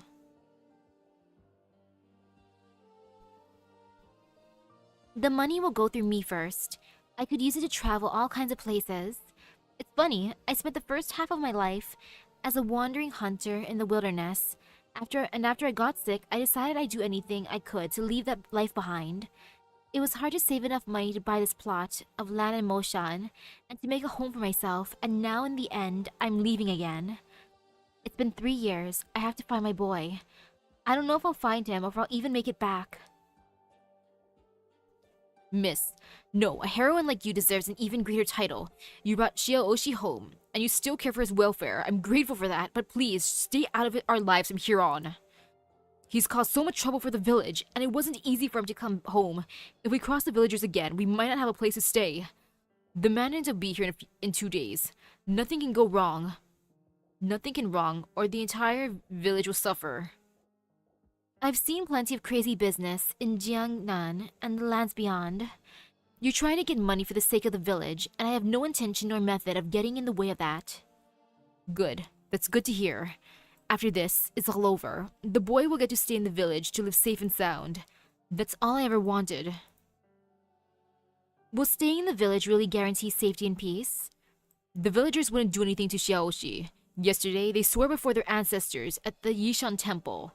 The clan elder and all of them promised me. You'll take their word for it? I'm sure you know Fang Xiaoshi's temperament. He won't go along with them. He'll insist on keeping his name, just as he did with your land those years ago. Or are you planning to keep him locked up forever? If you lose control of him and he ruins the whole plan, what will the villagers do then? Evil once summoned does not stop at your request. You probably already know what I'm getting at. At the very least, we can wait until the day after tomorrow. You're his father, but you have not to handle this. What are you going to do? Don't worry, I won't stand in your way. let alone expose your plans. Otherwise, I would have sent Fang Xiaoxi to the authorities long ago instead of bringing him back here.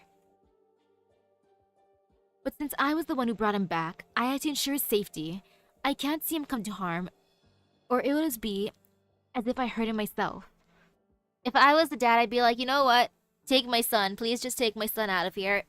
I can meet up with you guys at a place. Give me a village name and I'll come there afterwards. Just take him out of here for now, please. Please, Qiubai. I owe you. I'll give you part of the money. Come on. I won't be leaving the village for now.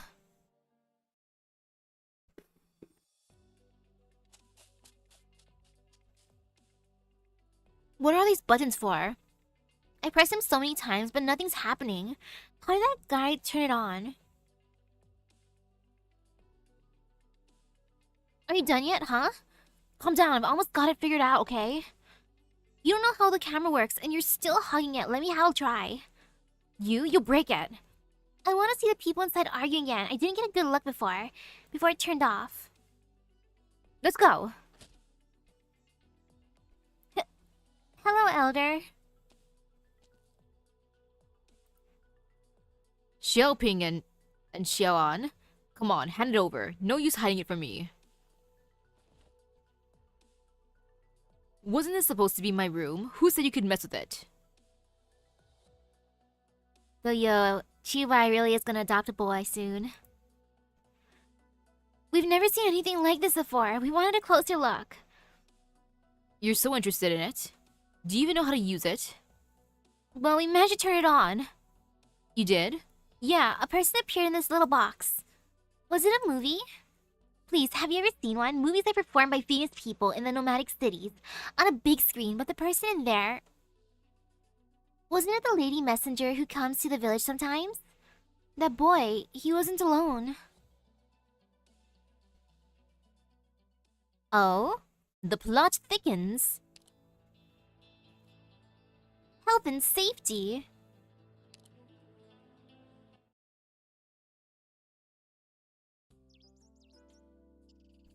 And I'm almost done with this drink. I'll just finish my boba.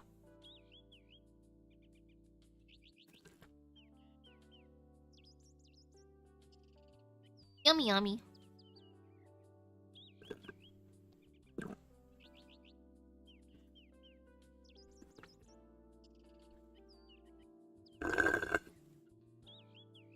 And that's pretty much all of it.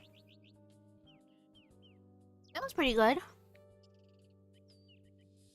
But since I didn't drink it all in one go earlier, the boba or the tapioca itself got a little mushy, but it's okay. Still tasty. Whew. A foul beast's calls echo through the wilderness, and a fresh sun peeks out from the horizon. So far, I kind of want to bonk Fang Xia. Yeah, just Fang. Because... He is a little rambunctious brat. At least a little bit of divine punishment. Because I'm salty how he's pretty much like not getting any punishment for all this. Like, I wish I could have gotten away with that kind of stuff, but no, no, no. The sun's color changes from day to day. Yesterday it was shining brightly, but today it grows weakly. A few sparse rays of light leak from the heavy clouds, coating the village in a layer of ashen gray. But I like Qiubai, so knowing more about her is fun. Is she cool? An elderly man sits on a wheelchair, staring blankly at the shed in front of him. He was instructed to call for help if he heard anything or saw anyone trying to escape. Being so old and needing help to get around, there's not much for him to do. He was told the village has an important project, and once it's completed, everyone will be able to live a comfortable life. In order to complete the project, he must not let anyone inside escape. He is old, but he can still offer some form of assistance to help the village. The morning breeze picks up, sending the blanket from his shoulders about a meter behind him. He wants to call for help, but worries that he shouldn't alarm the group over such a minor thing.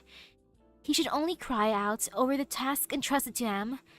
Someone picks up the blanket, dusts it off, and drapes it over his shoulders. Oh, thank you. Who do you belong to, child? You're welcome. Are the mandarins here? Will they take the prisoner away? Is the project finished? Do you know who is in there? Do you know what the project is? What did you say? My hearing isn't good. Could you speak louder? Yes, I know. I'll just sit here. I'm not going anywhere. Yes, pay no mind to this old man. You young people are plenty busy. Don't worry, I'll keep an eye on things here. No one's getting past me. Oh, that is funny, how they put the very, very old man in charge of being a guard. Best guard. I've lived a life of hardship, and I won't let you young people go through that. I'll do what I have to do. I feel like he's pretty close with Stitch for being obnoxious. I wonder how those two would get along being brats together.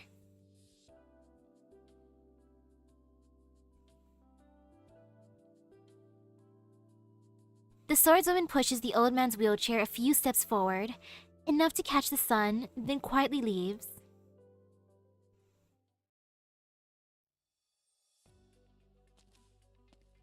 This should be a westward road now, so I think I'm going in the right direction. Head straight after that sharp bend, and then turn left after passing the third fork. But what exactly counts as a fork here? Oh, I'm so glad somebody's here. Ni hao, sir. Would you happen to be from the village around here? Huh? Who are you? I'm part of the disaster relief team. I heard there was a mudslide a few days ago. I came to investigate the damage, but it looks like my map's not quite right. Have you heard of any villagers around here who were struck by a mudslide? Us mountain folk have all the paths around here memorized. I've never heard of someone making a decent map out of the place. You must be asking about Moshan. That's where I'm from. We suffered some heavy rain 2 days back, and a section of the Qiubai got washed away, but the village is unscathed. What a relief! So I've been going the right way after all. How do I get to Moshan from here? Just continue on this road and turn north when you hit the fork in the road. It's about a half-day walk. Thank you very much. We've laid the traps as the elder instructed, but I hope we don't need them. After all, she's only here to help the village. Let's try not to hurt her. Just lead her away. Well, I'm not the thinking type, so I'll do whatever you say. What a coincidence, huh? This is supposed to be just between us and heaven, but that stubborn messenger had to come knocking. Right, who was the girl from earlier? What's she here for? Oh, she said she was from a disaster relief team or something and was here to check on the mudslide. And you let her through just like that? The elder told us to stop any messengers here. What's that got to do with anyone else? You idiot! The elder station is here to stop the messengers. That means he doesn't want any outsiders ruining our plans. Doesn't disaster relief come from the government? What if the village isn't ready yet and we've spoiled everything? I didn't think that far ahead. So what do we do now? What else can we do? Take the shortcut back to the village and tell the elder. Tell him to hide Fang Xiaoshi in a safe place and make sure he isn't found. How do I even break the news? Forget it. You stay here on the lookout and I'll go report myself.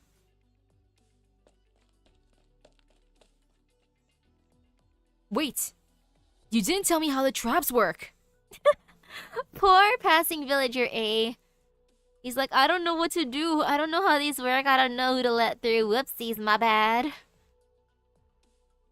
It looks pretty solid though. At a glance, you can't even tell where it is. What's this now? Do you need help? Did he fall into the trap?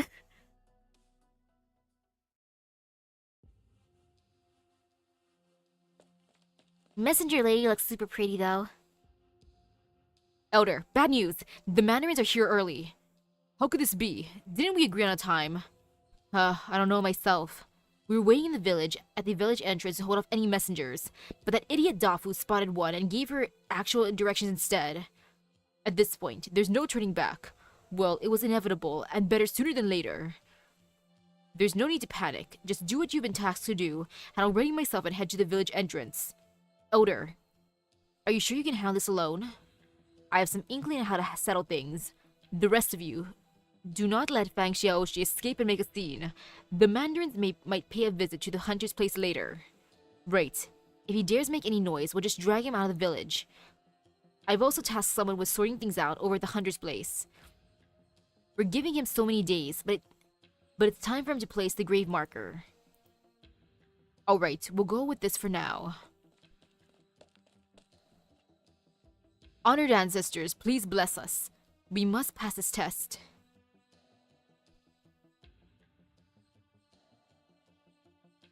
Nin Hao. Nin Hao. Nin Hao.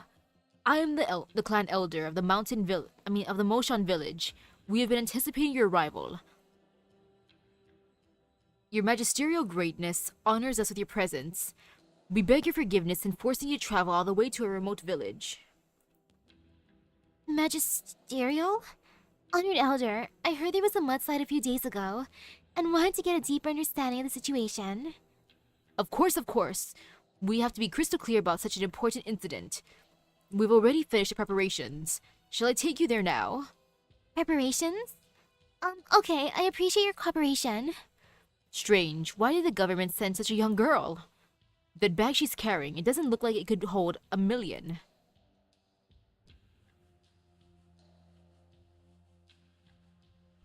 Fang Xiaoxi, it's time to go. Go where? No questions, just come with us. Oh, it looks like you're in a panic. Let me guess, an outsider showed up. Sure, I'll go right now and tell them all about your schemes. Won't you just behave? Stop making trouble! You dare headbutt me? Grab a rope and help me tie him up.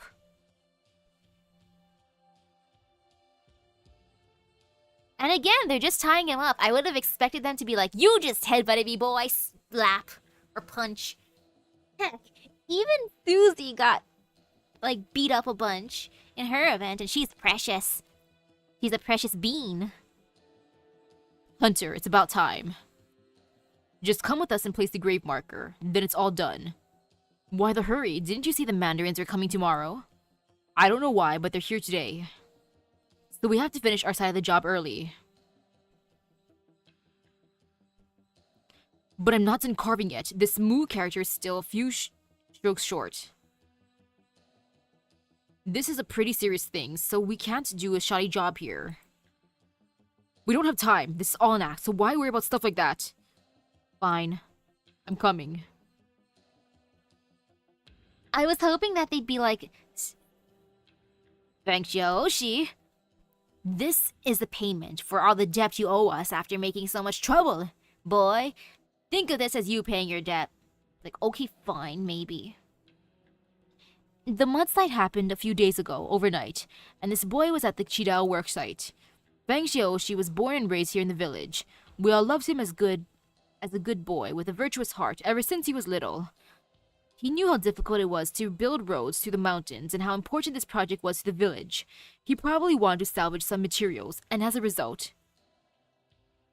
I didn't expect a tragedy like this. I'm so sorry for your loss.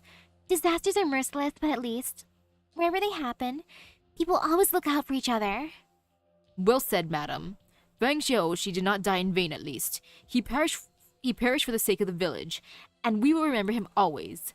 When things have settled down, we will inscribe his name in our temple. And for his father, his sole living relative, the village will come together to care for him. Honored Elder, you have a kind heart. No. I am our clan's elder, so it's the least I can do. Having said all that, we should probably get down to business, no? You mean? Rude as it is for me to be so forward, I'm afraid to have to ask when the compensation money will arrive. After you verify things on your end, of course. Compensation money? Please, madam, you mustn't toy with us. Fang Xiaoxi's death should be considered an accident suffered in the execution of the Qiubai project. So it is reasonable to expect some compensation money. It's not that I hunger for wealth, but this sum of money is critically important to our village. I think there's been a misunderstanding, Honored Elder. I'm not too familiar with the workings of accidental death compensation, but the government should have someone responsible for that. I'm with Junjian, a disaster relief organization. I'm here to investigate the cause of the mudslide. This tragedy is heartbreaking and irreversible, but we have to do our best to make sure it doesn't happen again. But this...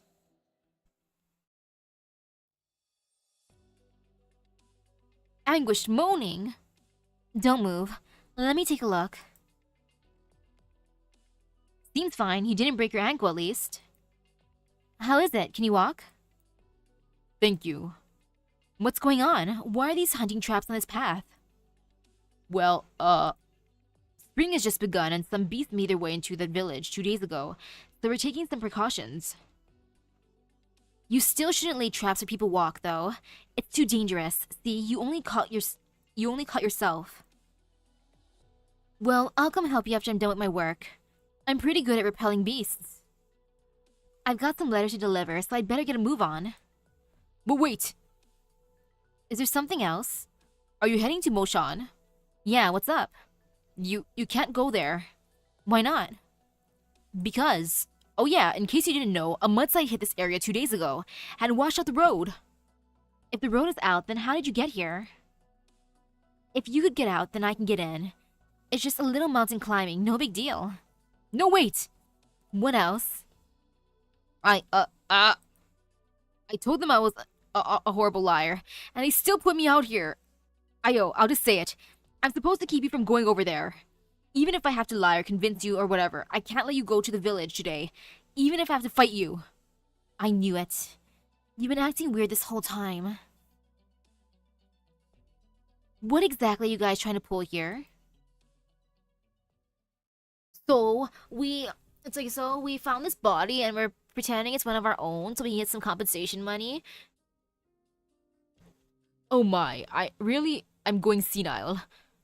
If you hear about the mudslide, there really isn't much to say. It happened some distance away from the village, so no one was really affected by it. I'm sorry you took the trouble to come all the way here, but the village is fine and there's nothing worth investigating. Honored Elder, if I could have a moment, there's still some things I want to confirm. A mudslide is not unusual at this time of year. But as I understand it, it is a standard procedure to build some protective fortifications on the mountain slopes before working on the Qiubai proper to prevent these kinds of accidents. If the fortifications were erected properly, then the Qiubai shouldn't have been washed away by the mudslide in the first place. If there were issues with the fortifications here, it means there might be issues with structural integrity elsewhere as well. That means there's still a chance of another mudslide further damaging the Qiubai, or even hitting the village. So I have to head up the mountain and get to the bottom of this. You want to go up the mountain? Honored Elder, could you please show me the way up? Well, I'll be frank with you, girl. It's not that I don't want to help you, but it's the height of planting season. Everyone here is busy with farm work, and one man leading the way means one less hand to work on the fields. If you really have no time to spare, I'd appreciate it if you would be so kind as to point me in the general direction, so I can make my way up alone. The roads in these mountains are rugged and difficult to traverse. With many branching paths, you can find it very difficult. Worry not, I shall show you the way. You, young Shifu Saga, what are you still doing here? The past few days, I have enjoyed thine care whilst wandering these parts. Though I may be lacking in agriculture ability and unable to assess thine farming, I am at least able to serve as a guide.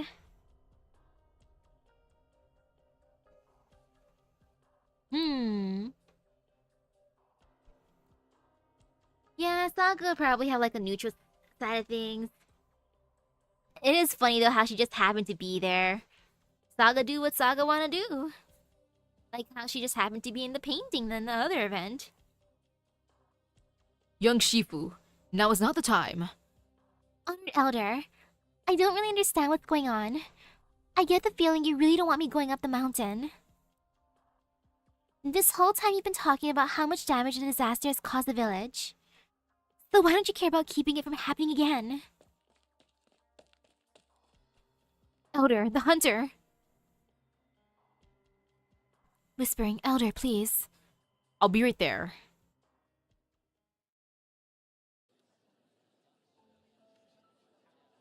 Today is the day we put Fang Xiuxi to rest.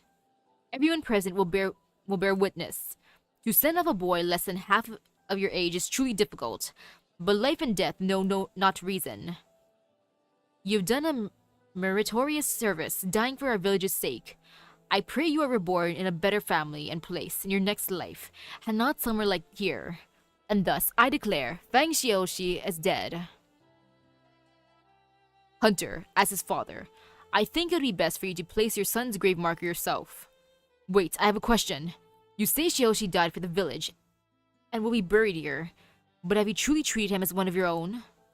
Even when we're finished here, will you really let him live in the village? What are you asking? Come on, the mandarins might just be around the corner. Don't screw this up for us. How could I even? All of you know that I'm hurt and sick, and you could say I'm already halfway in the ground at this point. I've been long content to live on like this, but for Xiuxi, let my son live in peace. Didn't we already agree to that? The elder even swore an oath in the temple.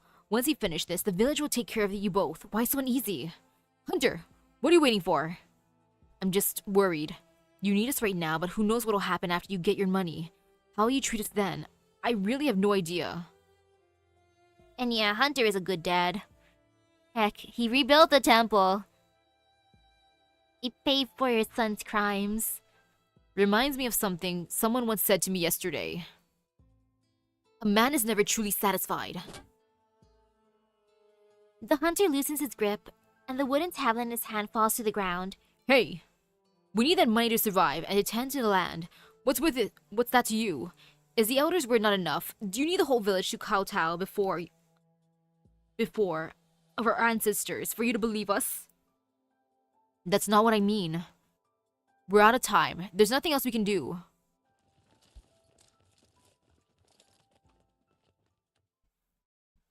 Except the actual mandarins are not even there yet. The crowd rushes the lone man, grabbing his arms and forcing him to the grave. One of them picks up the grave marker and shoves it into the man's hand. Holding the piece of wood in the midst of the crowd, he lowers his head like a burden beast. The unfinished grave marker falls slowly toward the grave.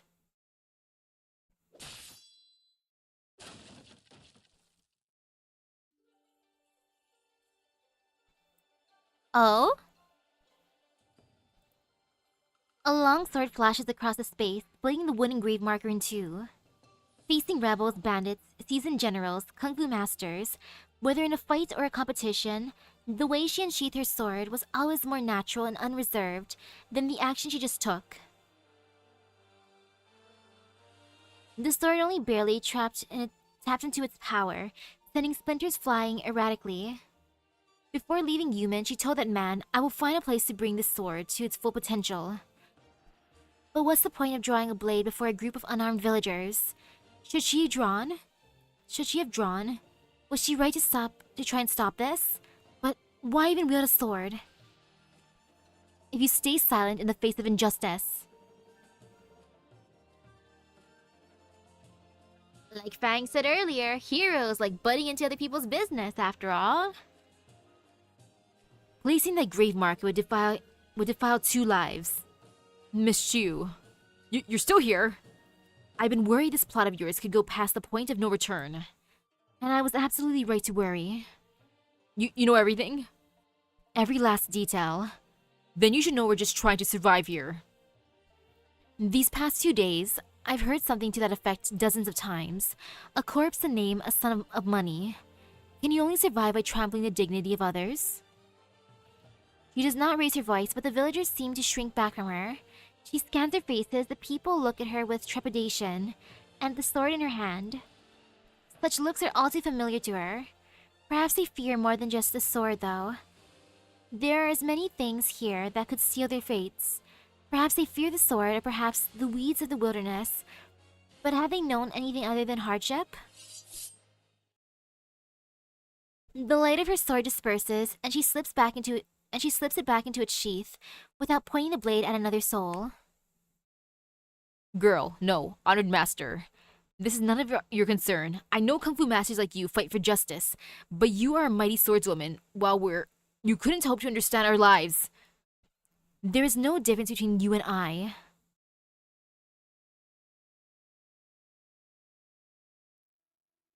It's late. Mom, I found a government notice in Dad's bag. Bandits have gathered in Jiangxi, causing immeasurable suffering to the good people in the area. The troublemakers will be eliminated within the next few days, but amnesty will be granted to those miscreants who have the sense to surrender. Mom, please tell Dad to stop. It's not too late. Just think about it, for your daughter's sake. Words are so cheap. We could surrender, but then what's next? Those merchants along the river, the footmen carrying grain. What wrongs have they done? I can't help it. If they need a piece to blame the mountains for being too high or the currents for being too fast. But take good care of our daughter. Nah, there's a difference between them and her. Mainly that she can work in our Rhodes Island while they can't. sobs. But now there's other reasons too. Some people are born rich, powerful, or noble, knowing not how the world truly works. Some are born to displaced families, living the same as migratory beasts, struggling day by day with no time or opportunity to think about settling down. It is a universal sight, catastrophes hanging above their heads, pushing the land to its limits. There is no true justice in this world, but are the weeds by the river or the stones of the wilderness to follow, to abide it regardless? This does not mean we should accept this injustice without reservation. I've spent 5 years in Jiangxi, and another 5 in Yumen. I have turned on the edge of this blade too many times to count. It feels as if it was short of a single piece of guidance, or wavered in my spirit. I would have become something like the Shan Haizong. I would have become someone like my father. I understand your struggles, but they are no excuse for injustice. There is never an excuse for injustice. For the river will eventually swallow us all. I've been reluctant to step in, but just how far do you intend to take this? Fang Xiaoxi. What happened to him? Zoliu and Zosi were taking him to the mountain behind the village. To the summit? Everyone was afraid he'd make trouble, so we decided to take him someplace far away. We never expected him to. It's not too late. It's as if the snow melted as quickly as it fell, and the swordswoman lost the tracks she had been following. The hunter, still in a daze, gets to his feet and tries to catch up to her. 2 pieces of wood lay on the ground, surrounded by splinters. Some words he understood and some he did not. The crowd gathers around the empty grave, exchanging glances. They seem to be thinking about something, but at the same time they look as if they've forgotten something else. We're done for. Bang, what happened, Bang? Oops, did I accidentally skip something? Nope. Are you the resident monk here, Shifusaga? You seem familiar with the place. I've taken a number of momentary respites in my travels, and have been nearby the past couple of days, so I bore witness to accident. Now thou art learned in the methods of disaster relief. Thine undertaking to comprehend the circumstances of the mudslide will indeed help prevent similar disasters in the future. A most excellent thing. Thank you for escorting me, Shifu. I don't know what I would do if the villagers kept standing in my way. Dost thou know the reason for the villagers' relentless obstruction? Is there something hidden beneath the mudslide? Mortal ability is indeed limited, and all that occurs in this plane is merely as one glimpses a beast through a pipe. As to secrets hidden within a catastrophe, I dare not engage in wanton talk. I feel there are matters I have yet to comprehend, so I guide thee up the mountain. Sight begets truth, and so upon arriving at a destination, thou shalt see with thine own eyes, and come to know the truth.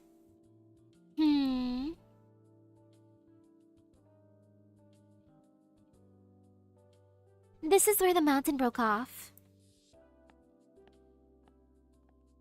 Stairs. Mulberry approaches the precipice and crouches down without thinking, the dirt and rock leaving marks on her skirt. The site of the incident lies far below, the mud appearing as if someone had casually tossed sand into the carefully constructed lifeline, which is now severed and scribbled over. Well, hast thou made a discovery? The expression worn upon thy face is unpleasant. I'm beginning to wonder, was the mudslide really a natural occurrence? There have been a number of consecutive rainstorms in the area recently, and I myself took shelter in the village on account. Northwestern Yan has always been a dry, mountainous region, extra dry these past 2 years. Rainfalls have been concentrated in spring and summer, and a nearby catastrophe has also exacerbated the climate change. Vegetation is sparse and difficult to plant. There are mostly barren mountains with inhospitable soil and rock. What fertility the soil has is only getting worse. Coupled with intense bursts of rainfall, conditions are perfect for natural mudslides. But, Shifusaga, take a look over there. The section that didn't collapse. Those are the protective fortifications? Yan has 1,000 of Chidaos crisscrossing the wastes and mountains where the catastrophes are frequent. Regular maintenance and rebuilding are necessary, so the initial construction efforts tend to see the most effort. The more complex the terrain, the more resources the construction gets. Engineering teams reinforce the mountains on both sides of the Chidao, using solid foundations to ensure it is safe to use. I've come to understand that the mountains on either side of the Chidao should have been more secure. But more importantly, I found some explosive residue. Ooh? The plot thickens. Explosives? Might they be evidence of Chidao engineers drilling holes into the mountain when they established the fortifications? When I was interning at Junjian, we worked with the Chidao engineering teams on scouting missions, assessments, and rescue operations. They emphasize precision and control during construction, and use standardized explosives developed by the Ministry of Engineering for their drilling and blasting. But in the residue I found here, the gunpowder looks really rough. It looks more homemade. On my way here, I chanced upon some hunters blocking the entrance to a sandbeast cave with explosives crafted from clay. But who would try to bury such explosives on this barren summit? The wandering monk accidentally kicks a stone. The stone rolls down a ways down the slope before coming to a stop in a clear depression. She pokes at the surrounding vegetation with her naginata, and the winding tracks are almost instantly blown away by the wind. What's wrong, Shifu? The tracks are made by a mobility scooter. Ooh. Elder, what were you doing? The old man wearily drags his feet over the steps and staggers toward the outskirts of the village. The sun gradually tilts west, forming a resplendent sunset. The last rays of the light are just right, not too hot or cold, warming him up. At this hour, he would normally have just finished with a day's work or settled a village affair. There is never enough time in the farming season, but to him, a day has never felt so long. He walks aimlessly until his legs give in and he sits down on the ground in a daze. Elder? Why are you here? Weren't you supposed to... Here's your money, Elder. What are you talking about? The exhausted messenger sets up the package on the ground. It gives off a muffled, heavy sound, the dust almost striking the old man's face. Did you forget? You submitted an application 2 years ago. The subsidy you've been waiting for, it's finally here. I set out the instant I got your message. Yep, after Chunfen this year, the village should have some state-of-the-art farming equipment, and every household can buy a new thing or two. The government didn't forget about Moshan, it's just that the catastrophe made it for a pretty long delay. Elder? The old man does not move from his spot, his mouth open wide. He wants to say something, but nothing comes out. The bundle of money on the ground is incredibly heavy.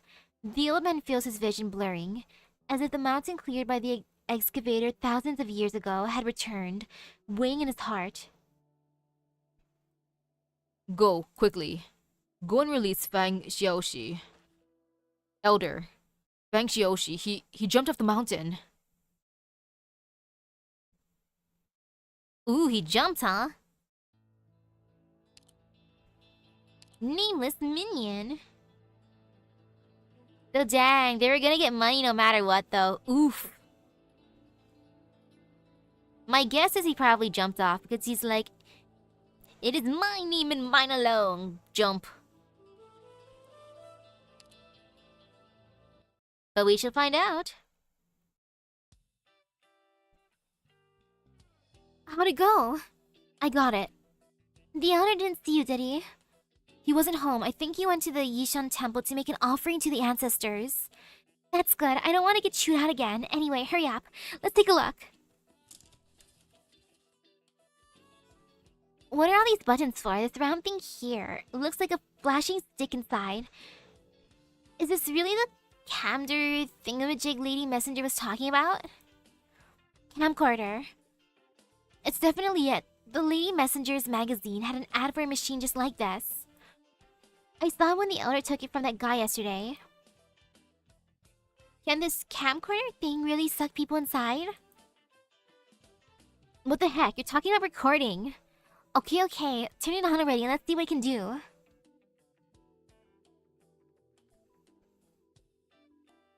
Yeah, there's a chance that the young boy is probably a victim, being there at the wrong place, wrong time.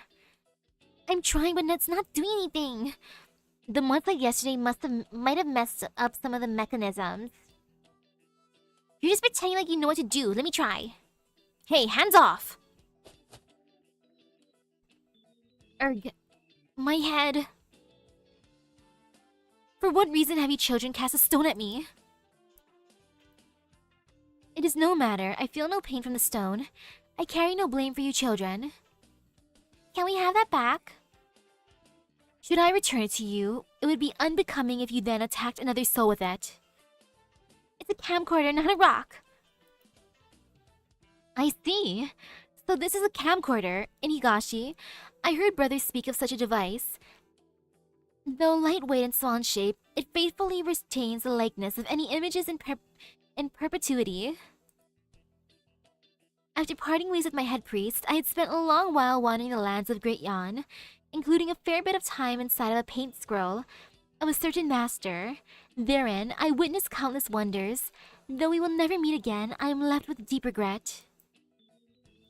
With such a device like this in hand, never again must I suffer the sorrows of people and places bygone, never to be seen again. May I look at the camera? Sure, go for it. It's already busted anyway. Such a small screen and yet able to flip like this. Remarkable. There's a cover behind the device that opens.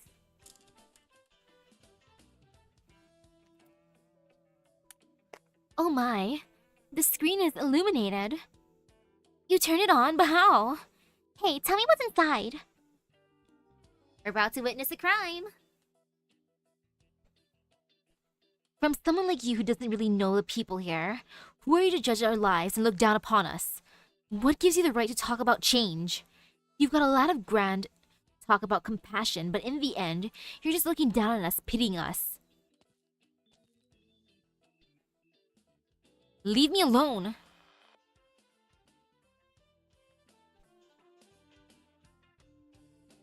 The woman inside blinks blankly, and Saga suddenly realizes that she is looking at her own face. The image has vanished, the screen turning back into a reflective surface. That's it? You didn't break it by forcing it on, did you?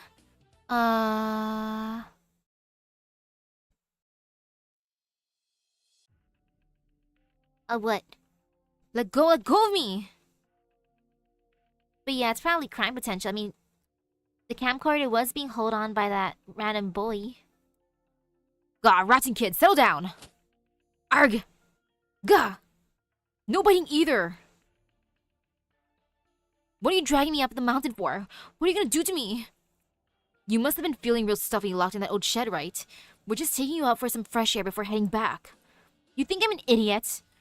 The mandarins are here, aren't they? I hit the nail on the head. I'm going back down. I'm going to tell the mandarins what you've been up to. Is that your plan? Not satisfied until you ruin life for everyone, huh? You people are the ones who sold your souls, and you're trying to make this my fault? Sold our souls? We agreed to keep you fed out of the goodness of our hearts. You call it selling our souls? If only I could trade my name, Zhou Liu, for some money to buy food. Hey, don't bother trying to reason with him. Won't do you a bit of good. Think we haven't tried to talk sense into him? We tried everything under the sun, and the kid still won't budge. Fang Xiaoshi, you're not going anywhere. You're staying right here on this mountain. Grab him! Nah, I don't think they sold their souls. There's no way you'll get past all of us. Just simmer down. You're up against a cliff. If you don't watch your step, you might just... Cut the crap already! Why, you little... Don't test us, Fang Xiaoshi. Hey, Zosi, don't tell me you. The Elder didn't say we could. If he keeps us up, we're gonna attract unwanted attention. And we can't have that. I'm telling you, I'm going down this mountain today. Even if you somehow manage to keep my mouth shut and get your cash, I will expose you sooner or later. Even if I die, I'm going to live on. Or if you think you've got what it takes, kill me right here. Well, he said it. He said kill me, right? It's like, oh, you're asking again? Like Qiubai said, maybe the next person won't be as nice as her. I see, I get it now, Fang Xiaoshi. You're just a wild beast cub that we haven't domesticated. 3 years ago, you blew up the Yishan temple and cut off the lifeblood of our village. 3 years later, you're going to drive every last one of us to our deaths. What are you doing? Stop. Huh?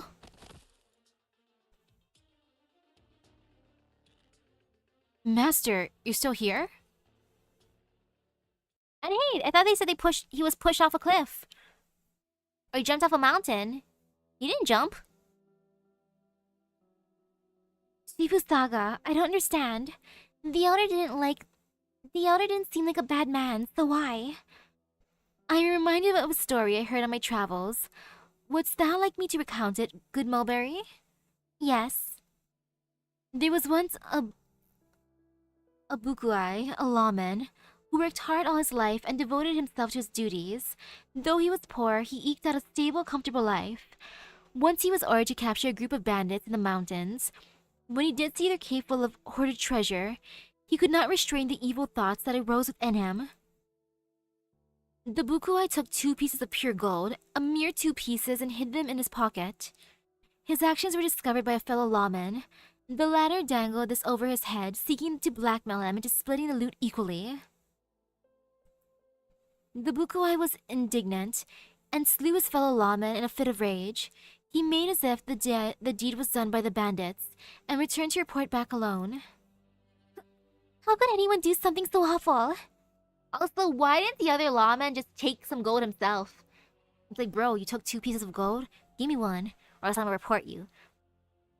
It's like, why don't you just grab some gold yourself, dude? As a fellow loot goblin, that guy was pretty nice for only taking 2 pieces of gold.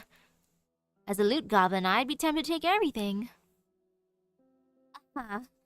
My response was similar upon hearing the first tale.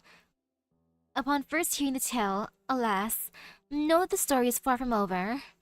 When the Bukuai arrived at the foot of the mountain, he met the fallen lawman's wife.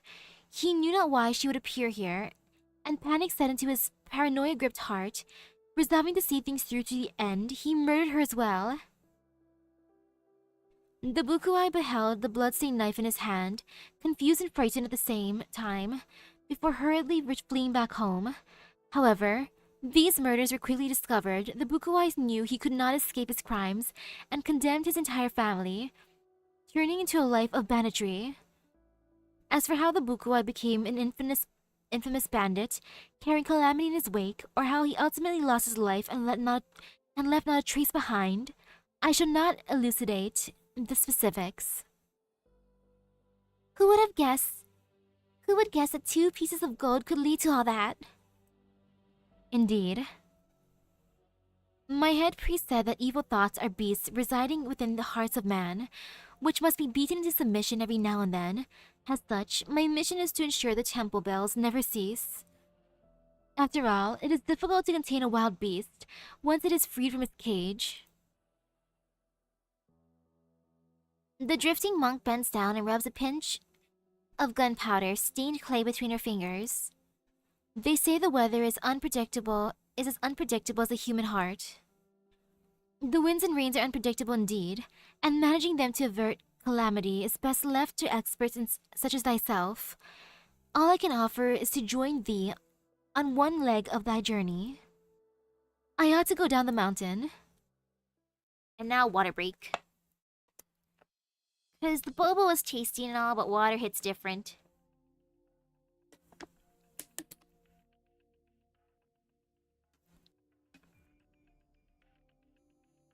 Nah, my evil thoughts, Goblin and I are best friends.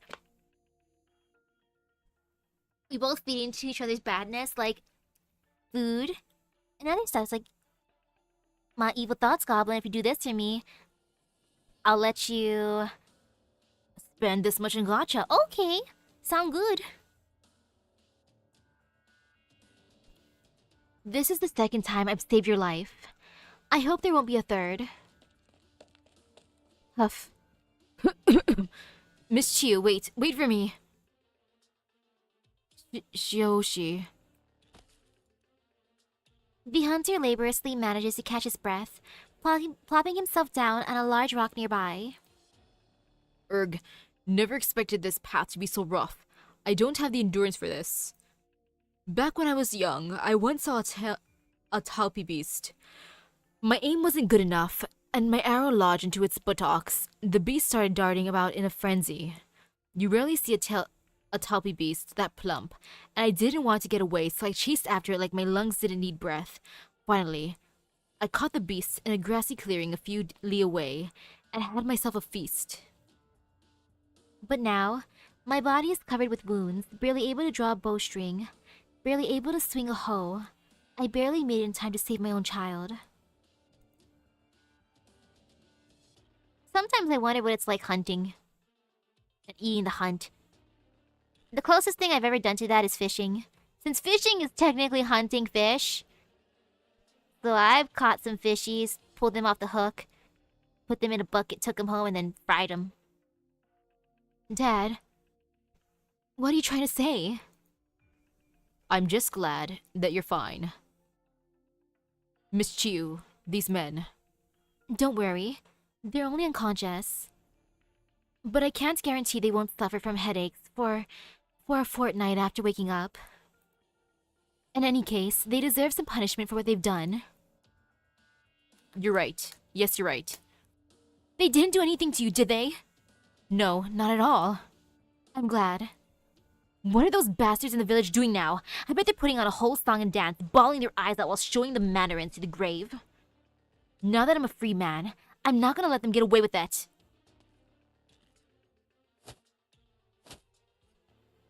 The young man storms down the side of the mountain, careful to administer a couple of sharp kicks to the villagers collapsed in the ground.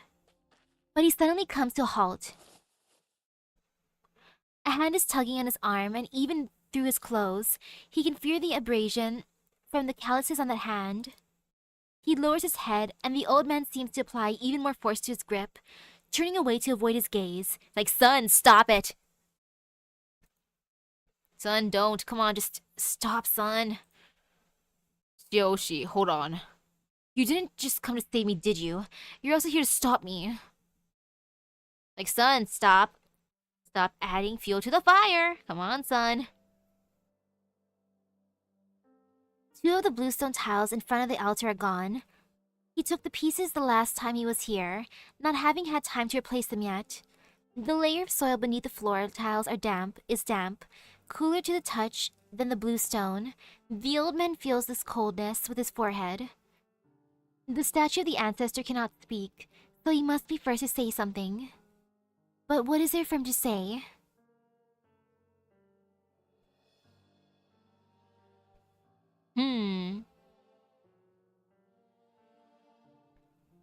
I mean, I don't see why the hunter wouldn't take on the village's side for that. It has been 3 years, plus they are all suffering. Heck, he lives there, so he can see how much they truly are suffering. The drought just so happened to start after Fang blew the shrine up too, which is even worse timing. So it's like, shit, was this my son's fault after all? It's like, oh man, my son blew this place up and now we're suffering from a drought and another drought. Oh, gosh darn it. Honored ancestors, it is all my fault.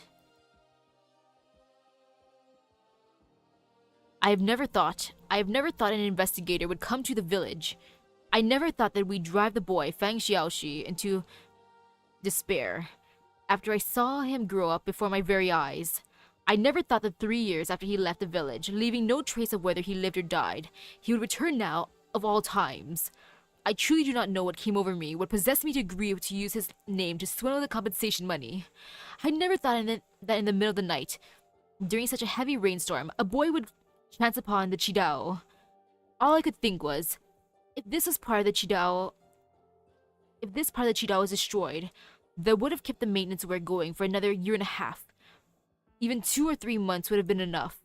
Once the work started, we'd all have an extra bit of income. Things have been so rough these last few years. It'd at least be better than sitting around waiting for heaven to do something.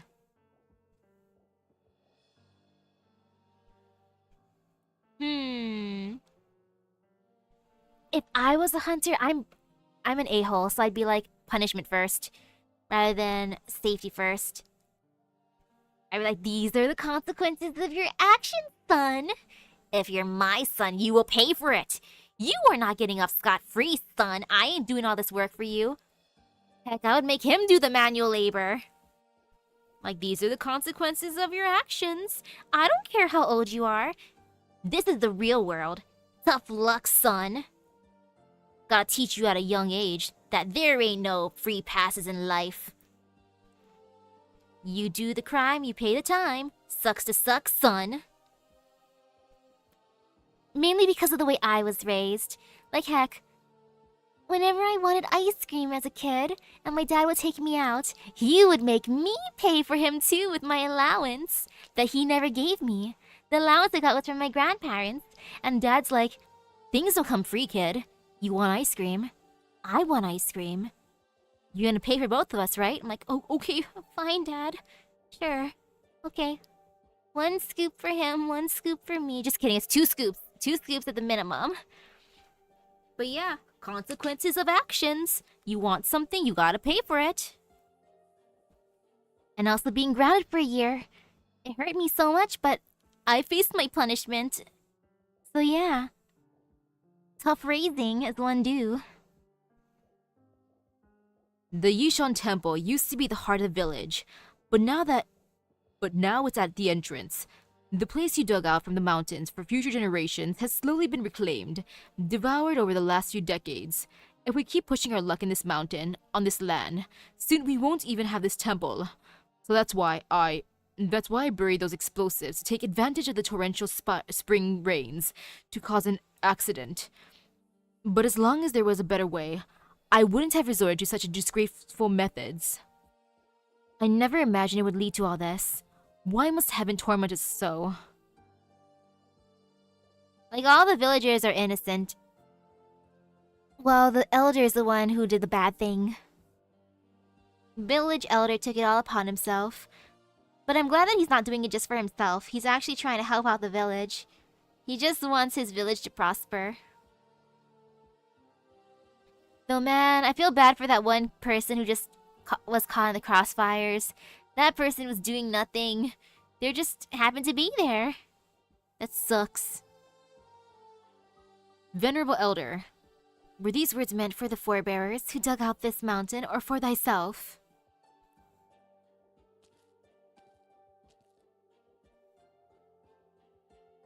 Oof. She heard him.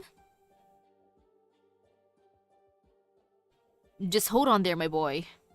They almost pushed me off a cliff, Dad. These aren't good people. There's no telling how low they'll stoop.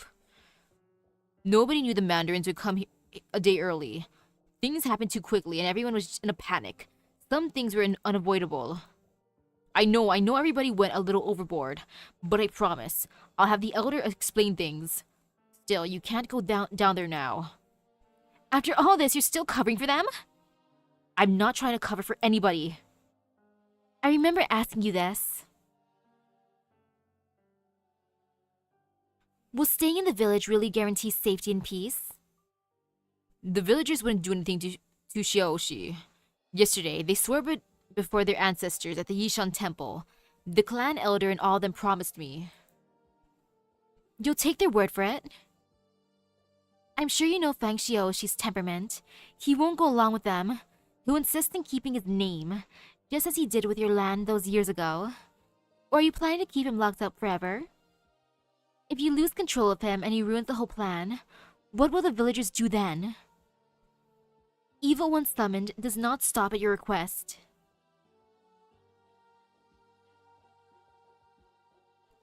As I said, whatever is going on in Moshan is no more ridiculous than anything I've seen before.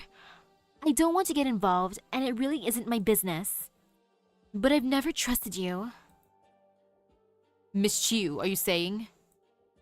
You knocked Zhou Si and Zhou Liu out in a single move just now. I saw it all. If you really wanted to get in our way, you'd take down everyone in the village with a move or two, tie us up, and hand us over to the Mandarins. We couldn't lift a finger to stop you. That's not how I do things. I admit, there's a reason behind your words. No matter how driven to desperation someone is, no matter if it seems there is no other way, none of that is an excuse to turn to evil. But the fact that you hold a sword, that you know Kung Fu, that's what lets you go looking for another path, to hold on to the things you care about. There will always be another way for you, but it's not that way for us. And yeah, I'd hope for a happy resolution for the hunter at the very least. First he lost his wife, then his son is a little prick. And after his son ran away, he had to take care of all the stuff that his son did. Gotta pay back all the debts. This guy can't catch a break. Yeah, sucks for him. Still, swords are useless in these ravines.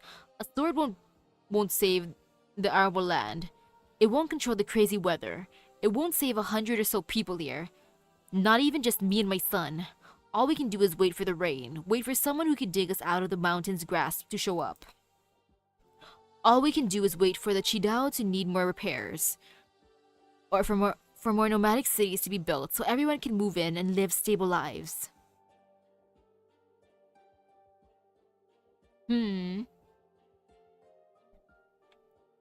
Honestly, yeah. Like, for certain people, choices are limited. It's like going to a restaurant when you only have like a certain amount of money. Your choices are very limited. Like, some people, they can buy whatever they want. But others, you can only choose certain items within your budget. It's like that kind of thing. But how boundless is this patch of dirt? How many ravines are out there, just like ours?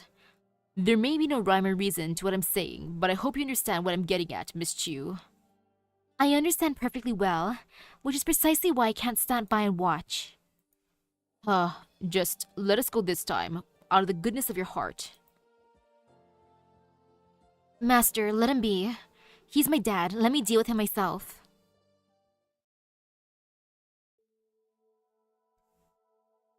I thought you were taking the investigator up the mountain. What are you doing here? Venerable Elder, may I help myself to the fruit at this table? I have eaten nothing today, so I am both hungry and thirsty after my arduous trek down the mountain. Surely, thou hast the compassion in thy heart to spare a piece of fruit? Did you hear what I just said? Ah, this bit of dried fruit is soft and chewy, sweet and sour. It even bears a faint fragrance of the branch. Truly delectable. More than thy words alone, I have heard of other such utterances these past few days. If thou wouldst see things concealed, then thou shouldst toss them in the cellar, as with dried fruit, such that thou needst not visit this temple. But of course, they would emerge at the slightest hint of the breeze sooner or later. So my knowledge of the matter makes no difference. That investigator girl, does she already know? I think I know why you're here now. Ah. You must be the one who helped Xiaoping and Xiaoan turn on the camcorder too. You found me both times I came to this temple. Could your arrival here be a warning from the ancestors? I've grown too old, too addled, too slow to realize. I was simply wandering the lands of Great Yan when I happened to stop here, and thus was delayed for a few days. Even had I not arrived, someone else would have come, and some other incident would have taken place. At first I assumed, all these years, I have never done anything for Moshan. What had I done to deserve my title? But in the end, man has no business doing heaven's work. We only end up hurting others and ourselves. 2 lives wasted. How am I ever to answer for them?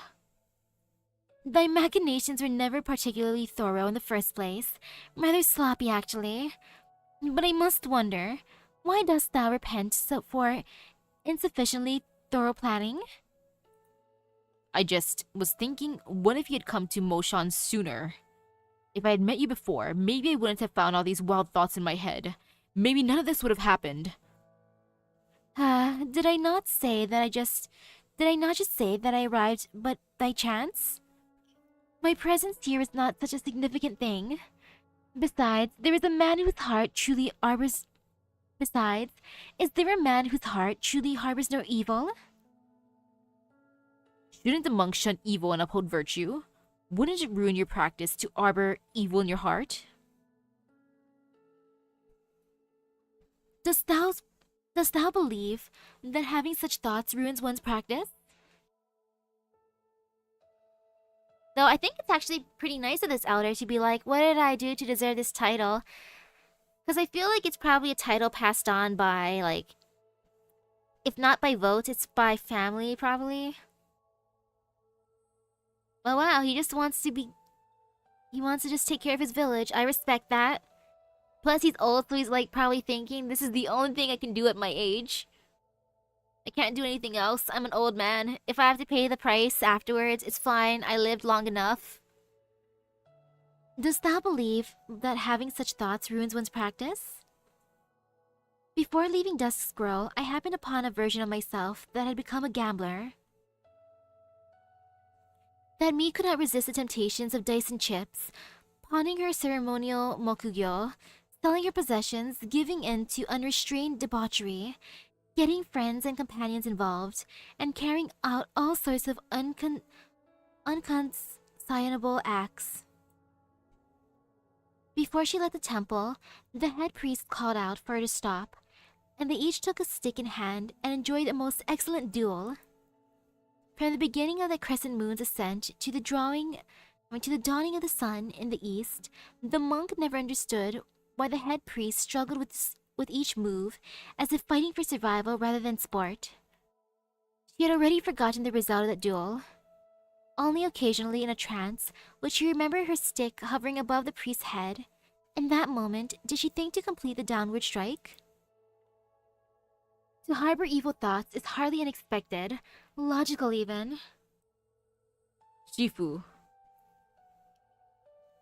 Not only in the painted scroll, but also in the realm of dreams. Once when I was famished, I happened upon a pregnant she-beast. The first thought that crossed my mind was, "'Tis fatter than the he-beast." I was also wrongfully imprisoned once. I was bound in a way that made it difficult to escape, my hand nearly pressed against the naginata behind me.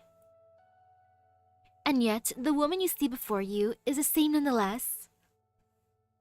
I recall the sutra that the head priest recited. Man has natural desire for food, as well as the potential for evil. Since it is inevitable, what is so wrong about harboring such thoughts within your heart? They are nothing more than thoughts. Nothing more than thoughts? As though I do not recall exactly when or where it happened, I once had the privilege of meeting a swordsmith. The swordsmith was a strange man, determined to seek the strongest and sharpest blade in the land, and at the same time was purely kind-hearted and strove to never kill again. He built a hut in the mountains, and I accompanied him for a full 3 months. I watched the furnace's flames spring to life and go out. Time and time again, I saw billets forged and melted then forged.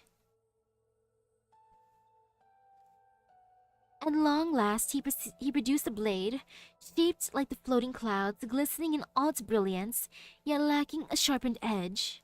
It was dull? He said, Sharpen not the blade, and thou shalt not fear for harming another. But alas, to harm another depends on not the blade, but on oneself. You're quite a forthcoming individual. But not everyone can see or think as clearly as you. Not everyone can restrain their thoughts and prevent them from turning into actions, no matter the time or place. What Saga's saying is pretty good, though. It's like, sure, it's fine to harbor such thoughts. It doesn't mean you gotta act on them, right? On the contrary, I believe it is because of these thoughts are difficult to restrain, releasing them causes great calamity.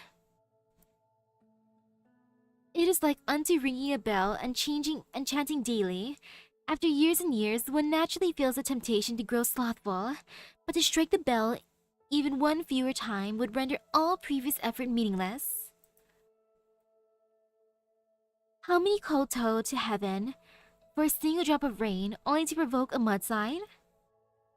Evil thought and evil deed differ by only one word, yet the difference in consequences could hardly be greater. This indeed began with thy thoughts, but the moment they became reality, they had left thy control. Now that everything has been set into motion, how canst thou seeketh to explain it all away, by claiming thou thought not of them?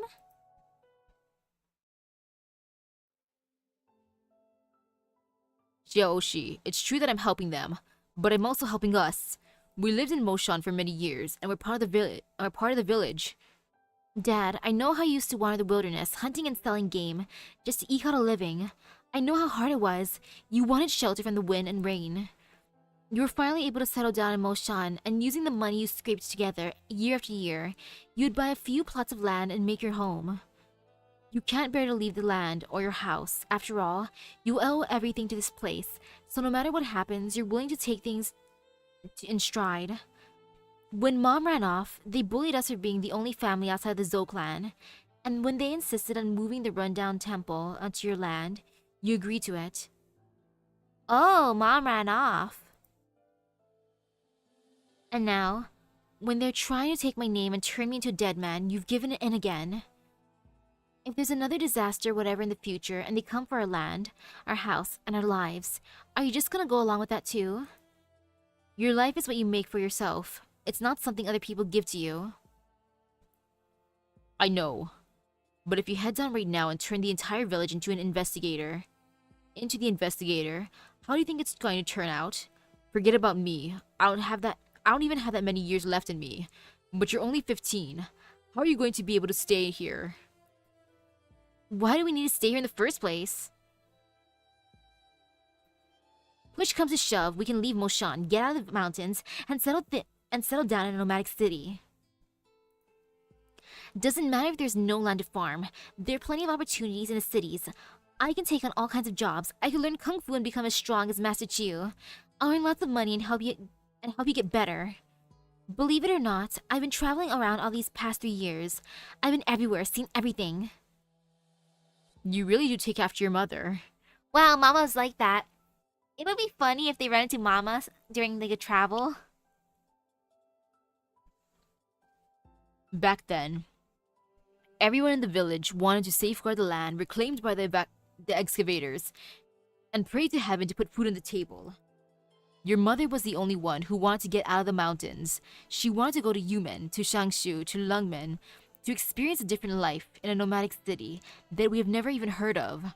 Your mother married me because I was a hunter who traveled all over the place.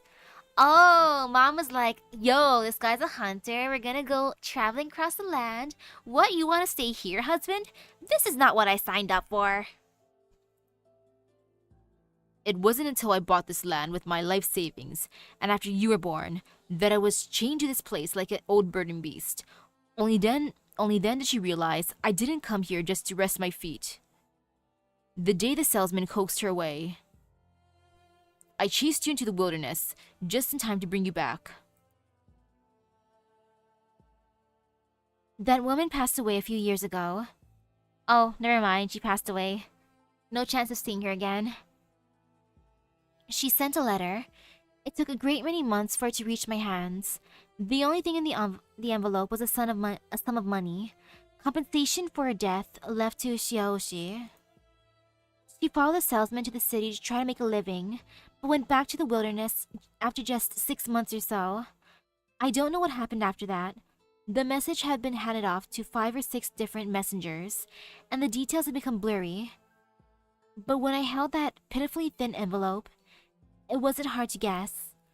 We handed the money over to the village, in the end, and they used it to repair the temple Xiaoshi blew up. My boy, if it was easier to survive in the city than here in Moshan, you wouldn't be here today. Over the past 3 years, have you even learned enough to let you live a dignified life, let alone enjoy a grand career? If so, can you tell me why Miss Qiu brought you back here? It's not that I can't bear to part with the land or this house. I planned it all out. When the compensation money came through, I was gonna use it to go looking for you, and then Moshan would have been my home no more. But you came back! Miss Qiu brought you back home! When you walked back into the village, I decided, no matter what, I couldn't let you leave again. I wasn't born here. I've seen what it's like out there. But is that life any better than the one here in this mountain village? In this world, there are many ways to live, but not everyone has the privilege of choosing theirs. All I want is for you to be able to live your life in peace. It's already hard enough to live a peaceful, ordinary life. If by living my life in peace you mean spend the rest of my life with nothing, not even my own name, I don't want any of that. A name is a small price to pay for food, money, and security for the rest of our lives. I can't accept it, Dad. I'm not some weed growing in a crevice on this mountain. I'm not an animal that roams the vast wilderness. I'd rather die than... The boy's voice cracks from how emotional he gets, and he stumbles backwards in embarrassment, nearly falling over. His voice is immature and hoarse, the strong wind atop the mountain tugging at his cracked voice as it trails off, distorted yet still coming from across resolutely.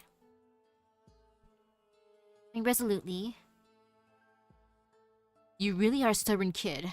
I can't convince you, and it's not like I expect you to think about me. But I can't let you go down the mountain today, no matter what. If you press on anyway, I'm going to throw myself headfirst off the edge of this cliff. Oof.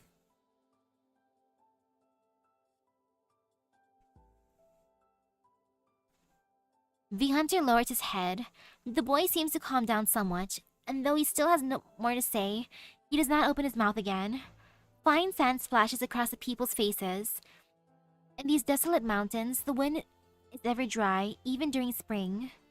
Nobody says a word. The swordswoman quickly moves a few steps closer to the edge of the cliff. Dad, lift your head and look at me. Shakes his head. Dad, is it better for everyone if Fang Xiaoshi dies? Yes. Fang Xiaoshi should be no more.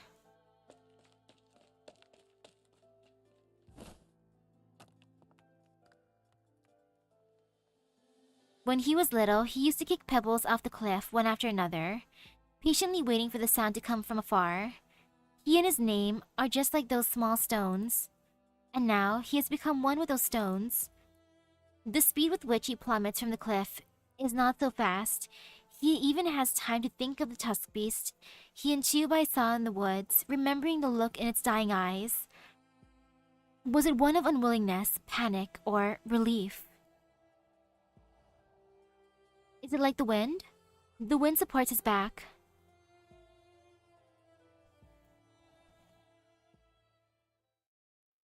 Oh, back here. The spring breeze flows through the temple, kicking up the clouds and fine dust. The sun shines high overhead, the warmth outside contrasting with the temple's chilly interior. And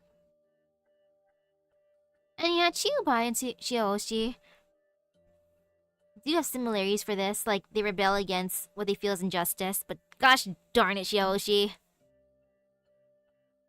The old man's hunchback quivers slightly, but he nevertheless remains seated.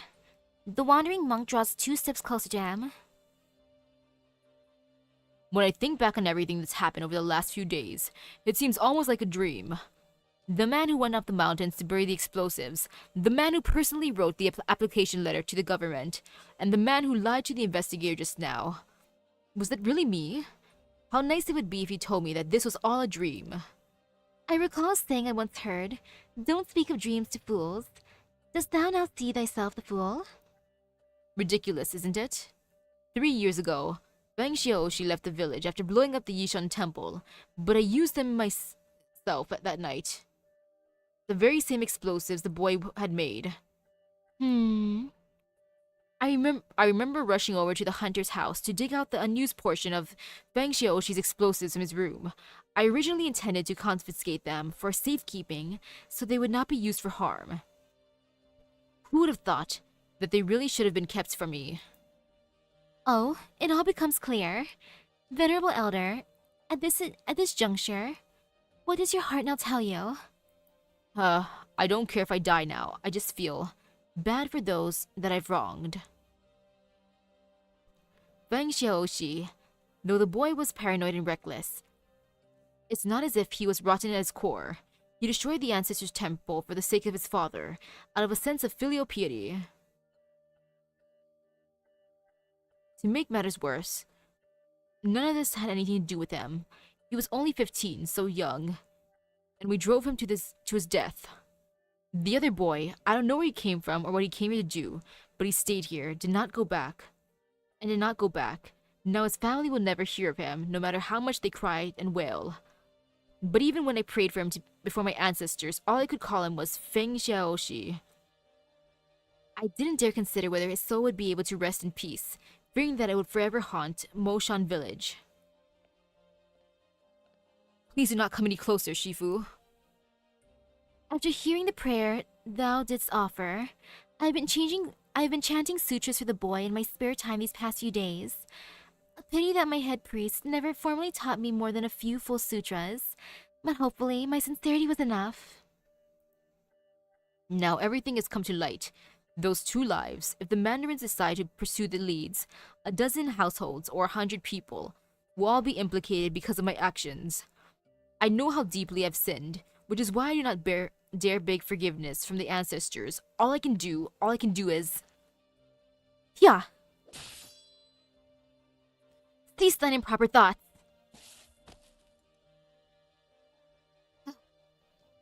This is the last pouch of explosives, yes? I hid it on me, thinking you wouldn't notice. I was planning on killing myself before you showed up, but after mulling it over some more, I couldn't even follow through with that. 3 years ago, Feng Xiaoxi was able to pull the string on the buried explosives. Looks like I don't even have the spine to match the child.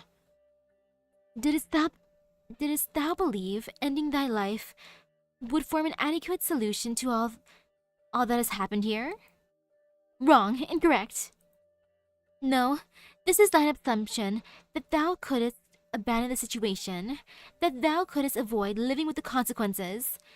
The time when thou knew not that I was here, the words thou didst offer to the ancestors were full of self-pity for acting on behalf of the village, mentioning nothing of the explosives or the boy's death. I. That night, had the nameless boy not passed by the foot of the mountain, had the explosives dislodged naught but dirt and pebble, had the mudslide washed away only the Qiubai, wouldst thou have come upon the same fate as now? Couldst thou know if there was as well a little foul beast happening to fly by, stopping to preen its feathers only to be drowned in the sand and mud? Now what will become of the Qiubai, and of this temple, and of the entire village? Had the mudslide never come, thou oughtst yet repent for the rain that never should have fallen. I'll explain everything to the mandarins. The old man gathers the pieces of the dismantled explosives in front of him. After kneeling for so long, he has nearly lost all sensation in his legs, and he falls to the ground again. The coldness pours into his forehead, and he feels as if he cannot stand back up, able to do nothing but prostrate himself lower and lower. The two souls before him seem to be causing quite an uproar, but the mountain excavator does not pay them any heed. A few pieces of mud have peeled off the eye sockets of the clay sculpture, and it is difficult to tell if its sight was fixed on the ruined beams of the temple or the desolate land just outside it. Clear are the clouds and warm is the breeze, just in time for Chunfen.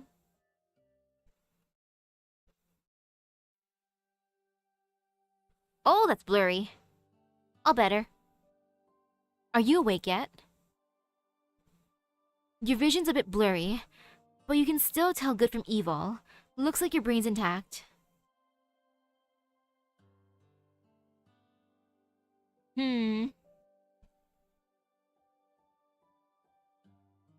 A lot of this is just a big oof. Gotta hate droughts and stuff like that. Remember when I said before that you were at least afraid of death? Seems like you didn't hold on to that either.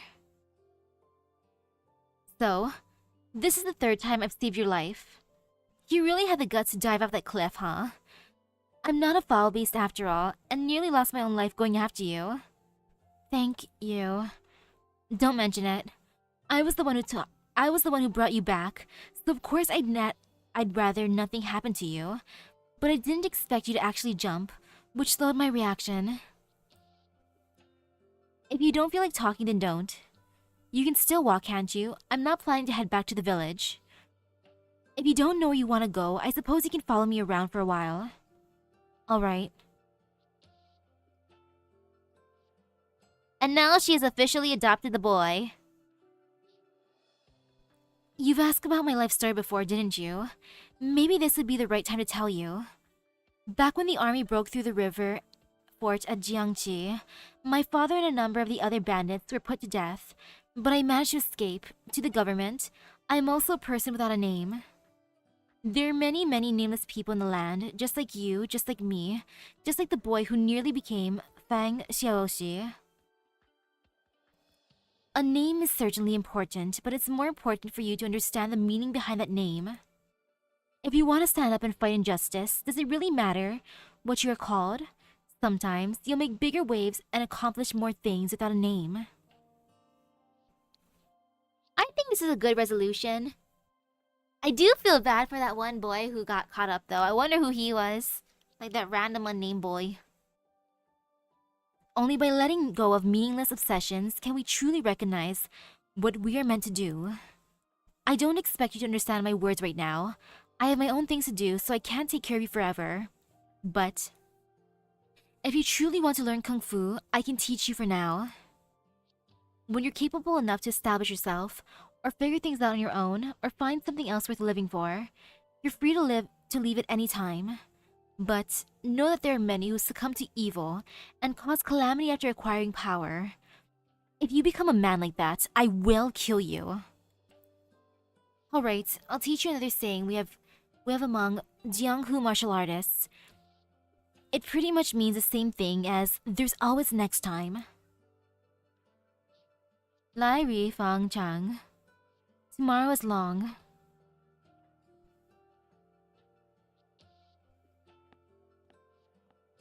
Do you understand? Yes. Then hurry it up. Alright. wonder what he'd be as an operator. And now the last one, the Lone Mountain. And now more water break. My lips are chapped. I didn't drink enough water today.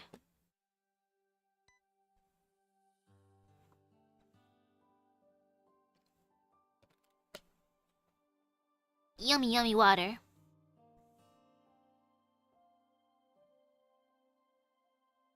Infection diary. Went to the hospital today. Finally got closure. It's better to know that there are rocks in my body than worry about whether they're there or not. I've been in a hospital regular since I was little. Maybe that's why I didn't feel much when the doctor gave me his prognosis. What's the meaning of life? It's a question that countless films and books have explored, and a question that means nothing to me anymore. In the days I have left, I want to make something that truly belongs to me. I've often wondered if our vision has been limited by the environment we can see and the line portrayed on the television screen without us realizing it. We've gotten used to the sight of imposing skyscrapers and nights illuminated by neon glow, but we've forgotten how the vast nomadic cities are only a small part of this great land. How small is man in all this? My farewell will become a documentary. I will leave familiar waters and go as far as I can, to see sights I've never seen before. Who lives in the furthest corners of the world, and what kind of lives do they lead? Filming a documentary by myself won't be easy. The thoughts of carrying so much equipment across such distances is daunting enough on its own. I guess this is Mystery Boy.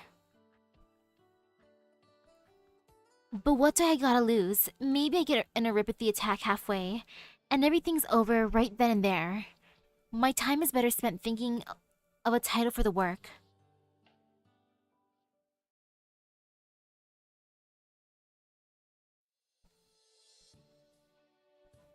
$337 letters and 25 packages, correct? Correct, but are you sure you can carry all that? Sure, I'm used to it. 2-week trip with a sidekick to a town for the west for an urgent delivery. And with a sidetrack to the town in the west for an urgent delivery. Things are always busy at the start of the new year. Sorry for the workload. Don't worry, it comes with the territory. Oh, and... Yeah, go on. Well, I brought my family some new clothes and nutriments for the new year. I was hoping you might have time, but... A new hello? Just hand over the goods. Oh, thank you so much, boss. Oh, cut it out. I'm not your boss. You're older than me, aren't you?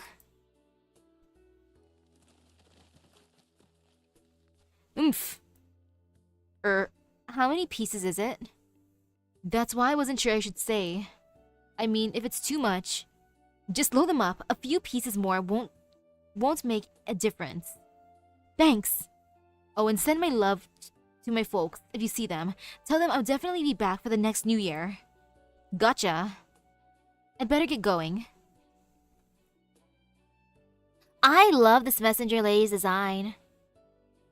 She looks so pretty and so cool. Excuse me, can I have a moment of your time? Who? Me? Yes. Are you the local messenger? Guess so. I handle all the letters and parcels in these mountains. And who might you be? Oh, I'm a director. I'm filming a documentary about this region. Can I travel with you for a while? And with your permission, film you as well? I'm telling the truth. It's just that I lost my ID on the way here from the last village, and I don't have anything else on me to prove my identity. Look, all I have in my bag is filming equipment. Did you say documentary? Well, a documentary is... I know what a documentary is, but why me? I want to record the lives of people who live in these mountains, but I don't know the area. As a messenger, I'm sure you... Alright, I get it. I'll stay out of your way, I promise. I'm afraid I can't compensate you, but I would be happy to put your name at the top of the credits. That's not what I'm worried about. Well, alright. I'm not sure what you're trying to film, but as long as you can keep up. On a merry way for an adventure. I left a simple farewell letter to my parents and a few close friends, asking them to forgive me for leaving without saying goodbye. I've never been good with words, and time is short. My parents always wanted to keep me sheltered. I understand their worries, but I also have my reasons. I hope they'll understand when they watch the film. I felt joy and excitement as I've never had before, when for the first time, my feet touched the earth that was real, not man-made. I felt as though I saw more in the span of a few months than I had in all the decades prior. I saw starry skies, clear and bright, saw soil turned over by catastrophe, saw Qiubai builders busy at work in the barren lands, saw catastrophe messengers tirelessly traveling from one place to another. Or maybe this isn't the boy, since this person said decades. Yeah, all the decades prior, decades, it's multiple. He could be 20, 30, 40. Yo, if he's like in his 50s or even older, yet still looks like a kid, drop your skincare routine. I saw starry skies, clear and bright, saw the soil turned over by catastrophe, saw Qiubai builders busy at work in the barren lands, saw catastrophe messengers tirelessly traveling from one place to another. I traversed uninhabited deserts, crossed silent glaciers, and passed by peaceful, verdant villages.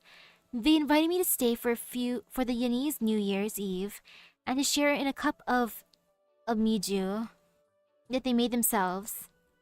In fact, I've had enough of writing stories that cater to the audience, all for a few more tickets sold at the box office, a few guffaws or tears, then forgotten forever. Art is not something to be consumed once and thrown away. It should have some sort of lasting meaning, some sort of weight. Why not capture the authentic lives of the people, rather than try to make faux imitations of them? Every frame my camera captures is meaningful. I want to see with my own eyes distant lands and the people who live there. Now in my last days, I feel more alive than ever. Ironically, it's only made me more afraid of the end.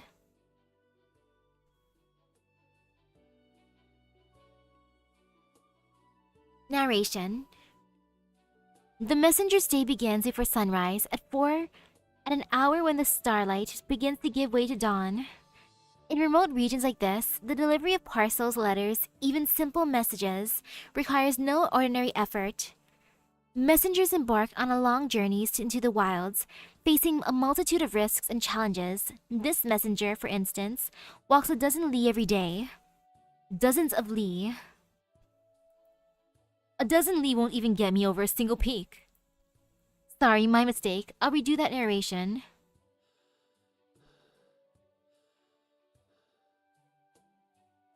You still good? Need help with your backpack? No. I can handle it. We only reached one village today. That's a lot slower than normal. I'm sorry, I'll do my best to keep up. Just take it easy. Let's take a break. It would only be more trouble if you collapsed. You're not exactly an athlete by the looks of it. Have some water. And tie this bandage around your ankle, or by tomorrow it'll be swollen, and you can't even walk. Thank you. Sorry about this. I didn't mean to be a burden. Huh?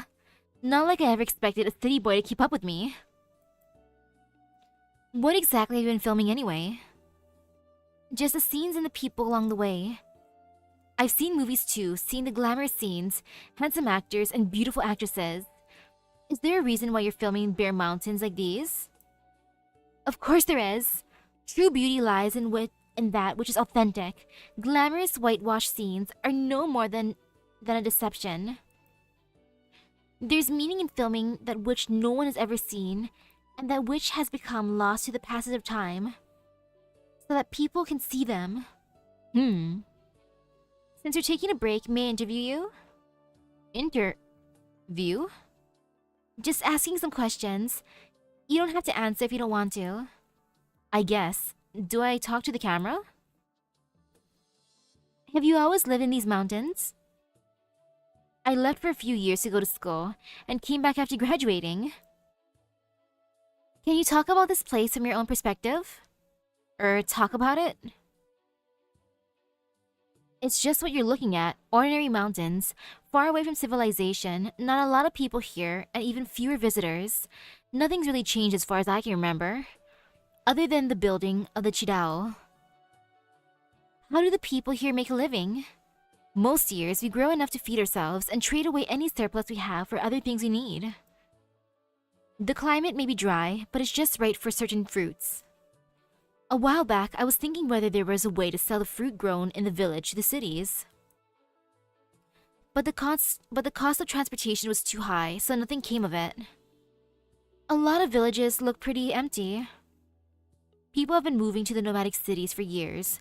The young people went first, now even the children and the elderly are following. Ooh, hello. Tired of winning yet? Oh man, imagine winning's that much. Not much has changed here, but the cities expand quickly. There are more jobs there. I'm the only one left in the village where I grew up. They went to the cities? Why did you stay here? I'm infected after all.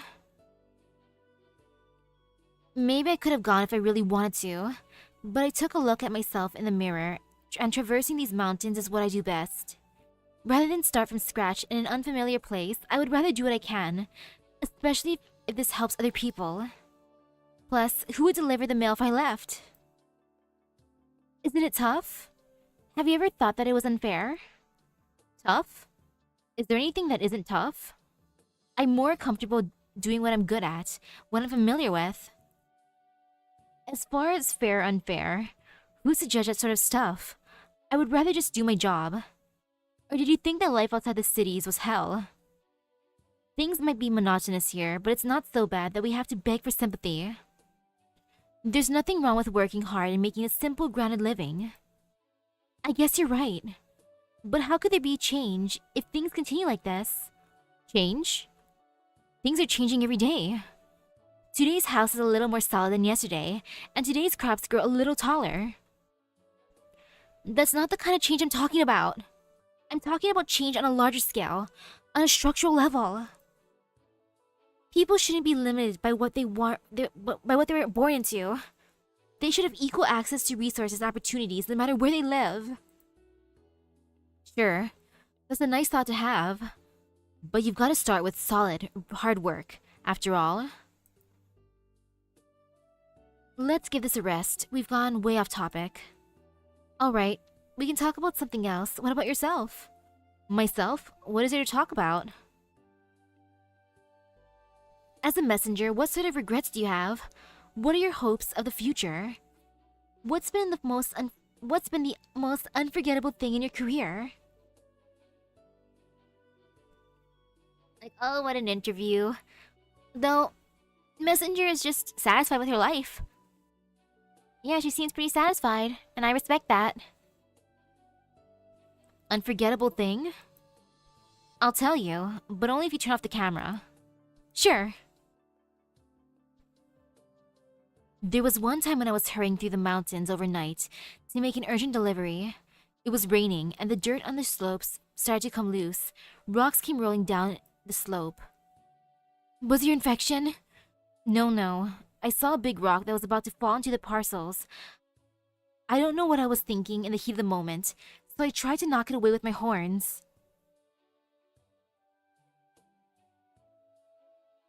That's how I broke my left horn. Are you laughing?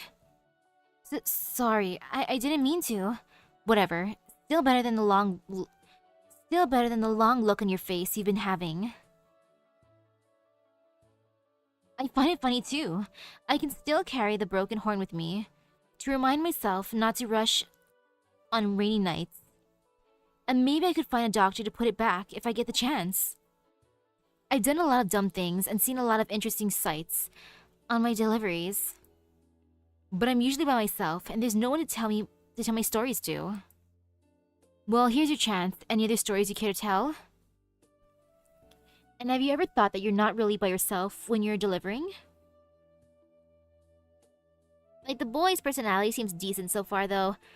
That one part about basically privileges, it's like, kind of a oof thing to talk about, my dude. It's like, don't push your privileges onto others kind of thing, you know?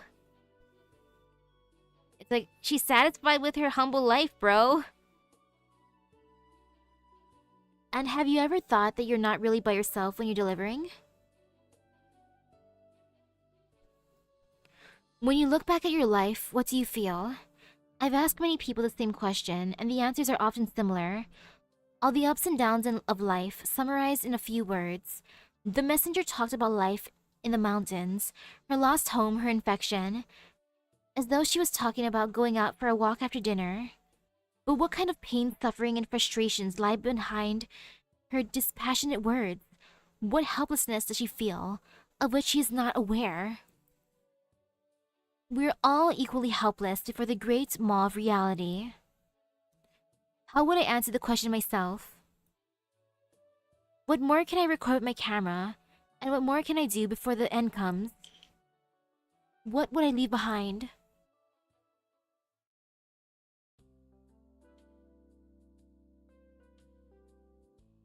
We'll camp in the forest today. Do you always camp outside like this when you're out delivering? I spend the night in villages whenever I can, but sometimes they're too far away to make it before sundown. Bad luck to have to camp outside on your first trip to the mountains. But I'm surprised you've made it this far. I thought you would have given up a long time ago. I might have done that in the past, but there are reasons why I have to keep going this time. The job of a messenger is harder than I thought. You get used to it after a while. I guess doing this once is plenty for you. Her job has so much working out. She's so athletic. But there are many who will remain trapped here, far away from civilization after I'm gone. I'm hoping there will come a day when people don't have to live like this anymore. Like this? Yes, maybe bringing attention to how things are here can help bring about change. I don't understand why you keep talking about changing this place. Like a few words could change anything. Would change anything. All I can do is raise awareness. But it's worth trying so we can change this backwater. Enough. I don't get what you're going for with this so-called documentary. You said you wanted to learn about the people's lives, but what have you actually learned? You don't know how the people farm, what they do as the seasons change, how they drill wells in the wild. You don't even know the price of a pound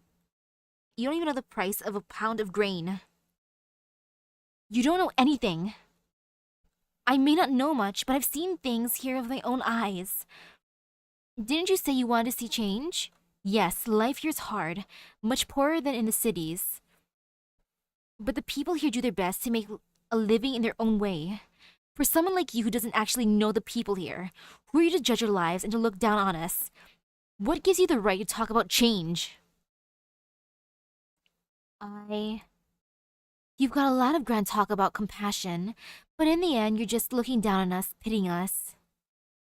You don't need me to guide you, and I'm not gonna help you with your documentary anymore.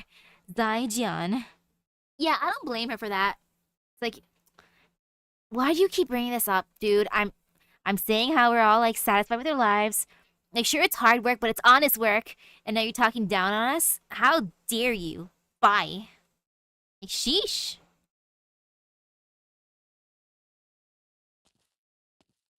If anything, he probably enjoyed her company more than she enjoyed his. Sorry, that's not what I meant. Wait! Leave me alone!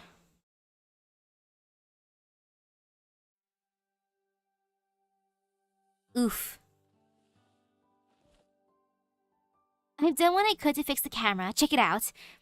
Is the data there still good? Yes, thanks. It's the newest model, released last year. I wanted one too, but I couldn't bring myself to spend half a year's income. Oh gosh, half a year's income on that. Oh, pain and suffering. On one thing. Just fear. Fear, fear, fear. Like, the most I've ever spent on a single thing is probably like my gaming laptop, which would have been like a month, or actually no, more than a month. Like maybe 3 months worth of like a salary, I guess, or paycheck. Yeah, like about 3 months worth of paychecks for like gaming stuff. But still, oof. How did it get so damaged though? Did its old owner throw it or something? No, nothing like that. So what's in it? Some scenery, I guess.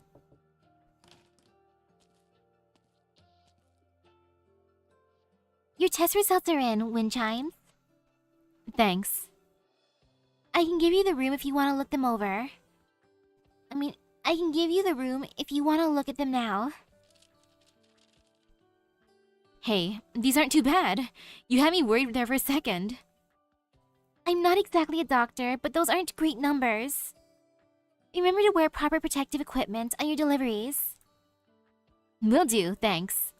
I appreciate you telling me about Rhodes Island and about the village. Thank you for everything. I thought it was just a natural disaster when I went there. I never could have imagined there was such a story behind it. I just wonder if I had showed up a little earlier. Don't say that. No point in dwelling on it. Everyone is helpless in the face of these things. The boy who died in the mudslide. I'm sorry, I contacted Chuncheon HQ, asked for the recent reports of missing persons. We haven't had a match yet. I see. There's just so little information. No name, no ID, no idea where he came from. Do you have any more information about the video? Maybe you could provide a clue. He was infected. Other than that... Well, that doesn't really... Don't worry, I'll keep looking. I'm sure he left something behind on his journey. You came so far and met so many people. Someone like you must have left some trace. Somewhere, amongst all the sights you saw, there'll be a word about you. Oh, by the way, I'm going to Moshan one of these days. I want to check on the rebuilding of the disaster fortifications there. Sure, let's go together.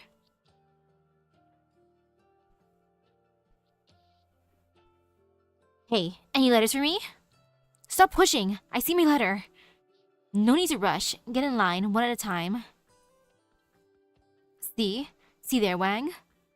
Letter for you. Now stop crying. Good news about your son's university application, Zhang. I see you grinning from ear to ear. Congrats.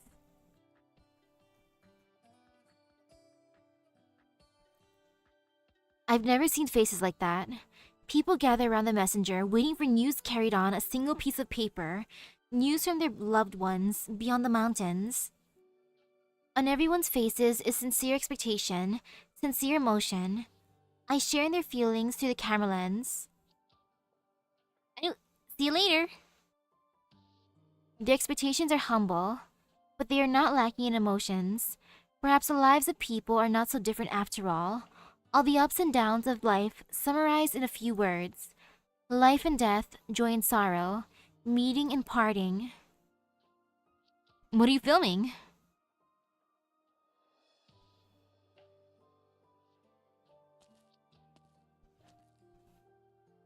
Two months have passed, and the village looks very different.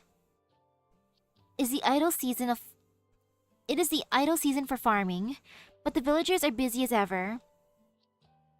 A few more wells have popped up, and the villagers gather around the fields to study newly installed irrigation equipment. A drop of dew falls on her face. She looks up to see that a few flowers have bloomed on the old pagoda tree at the village entrance, swaying with the warm summer breeze. She remembers something that someone said to her once. When you hurry through the night, do you forget to look upon the stars above or down to see the flowers blooming in the cracks of the path? Wind Chimes picks up the camera. Ready? I'm gonna press it. Are you sure it won't blow up? 3, 2. It's moving. What's this? A tractor we made out of tools abandoned by the Qiubai builders. We learned how to do it from the books. Quiet down, they'll yell at us if they find out. What did you build it for? To go to Lungmen. We've always wanted to see the big city. I hear there are huge shopping malls there, giant movie theaters, and pianos as big as the Elder's backyard. What's the point? We'll still have to come back. So much going on in the village, drilling new wells, fixing the pipes, moving the Yishan temple. So many things to do since the Elder left, and no one knows where to start. You need to look higher and further. We'll be able to do whatever we want once we grow up. You've been to the cities, right, Lady Messenger? It's good to see places you've never seen before. Let me take a photo for you. Carry the photo with you and you'll always be able to remember what home looks like, even when you're far away. Let's do it. Commemoration for a big adventure. Over here. We'll sit on the tractor. Look at the camera and smile.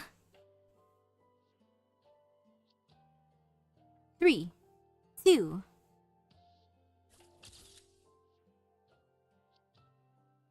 If your last wish is to finish the journey and the documentary, then I'll do all I can to help you fulfill it. Maybe I finally understand why you do this. There are sights that I've never noticed, even in familiar places. Villages disappear and people leave, but they leave behind traces that can be captured. Thank you for telling me your stories and listening to mine. That's really nice of her for continuing the documentary. I'm sorry I didn't get to know you better.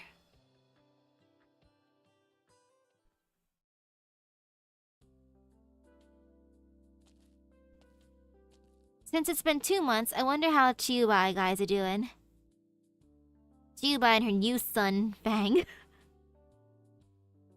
The less than amicable parting with the interviewee is that another unexpected challenge, but I have to keep going. The argument made me reflect and realize that one cannot rely on books alone to learn about life. My understanding of hardship remains shallow. Life is a journey with predetermined starting and ending points. A journey that one stumbles through, searching for a path. The paths may differ, but we all fight against the tides of fate and struggle against the monsters of reality for the sake of the scenery we cling to. These struggles are a source of hardship, yet they are also noble. I may have had misfortune, but never misery. This realization has set my mind at ease. I shall go forward and keep walking. I should apologize to the messenger if I see her. Maybe I'd better do it now. Hello, Miss Messenger. I don't have a pen or paper with me, so all I can do is record my apology this way. I'm sorry for offending you. I wanted to explain that I didn't mean to look down on anyone. I just wanted to do what I can, to do something meaningful just like you. I really respect your commitment and courage. I haven't been able to live authentically like you do, but thanks to you, I'm a little closer to authentic. Once again, I apologize for offending you and for my lack of understanding.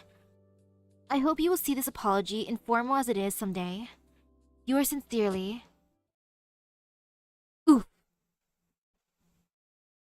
Hey, watch where you're going! Eh? He actually met him?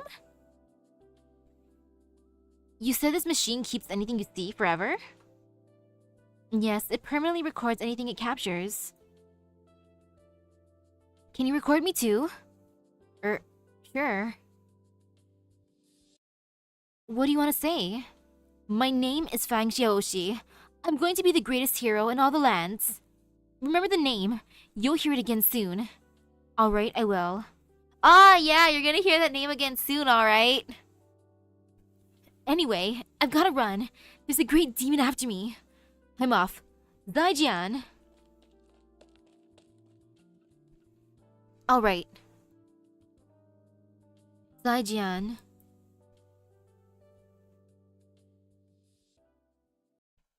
Well, that's an ending. Yep, remember the name. Yeah, remember the name. He's gonna hear about it soon, alright? Yep, he did. He did indeed. He even became Fang in the end. Overall, the story was entertaining. Oh, Qiubai being cool as always and then adopting her new son. I wonder how the hunter guy is doing though. He's probably fine in the village. Though, village elder turned himself in. He's probably in prison now, but he came clean and I respect that.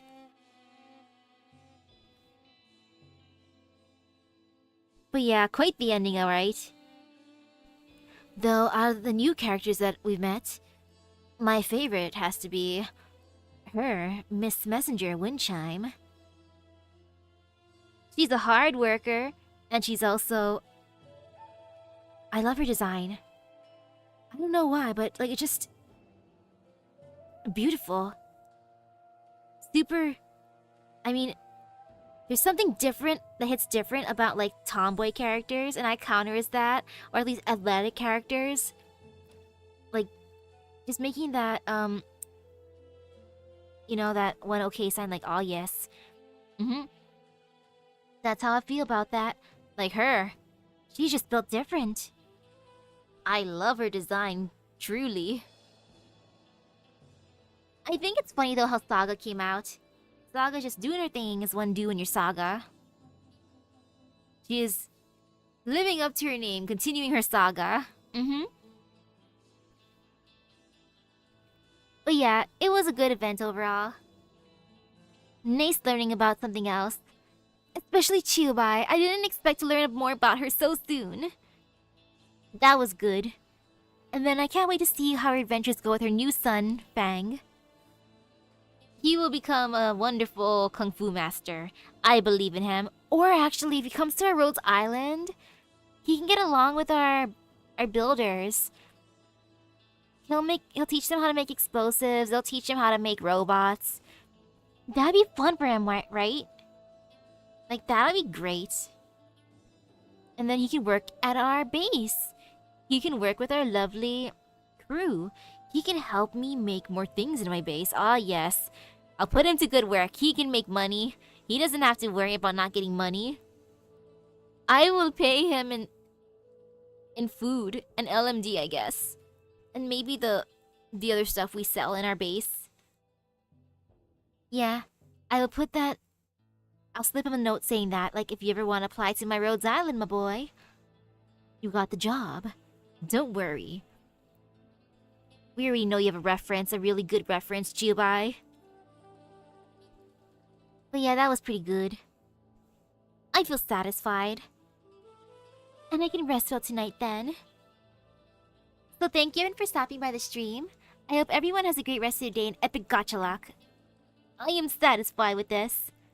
It was a bittersweet event overall, but the ending was satisfying. So I'll see you guys later. Bye bye. Woohoo!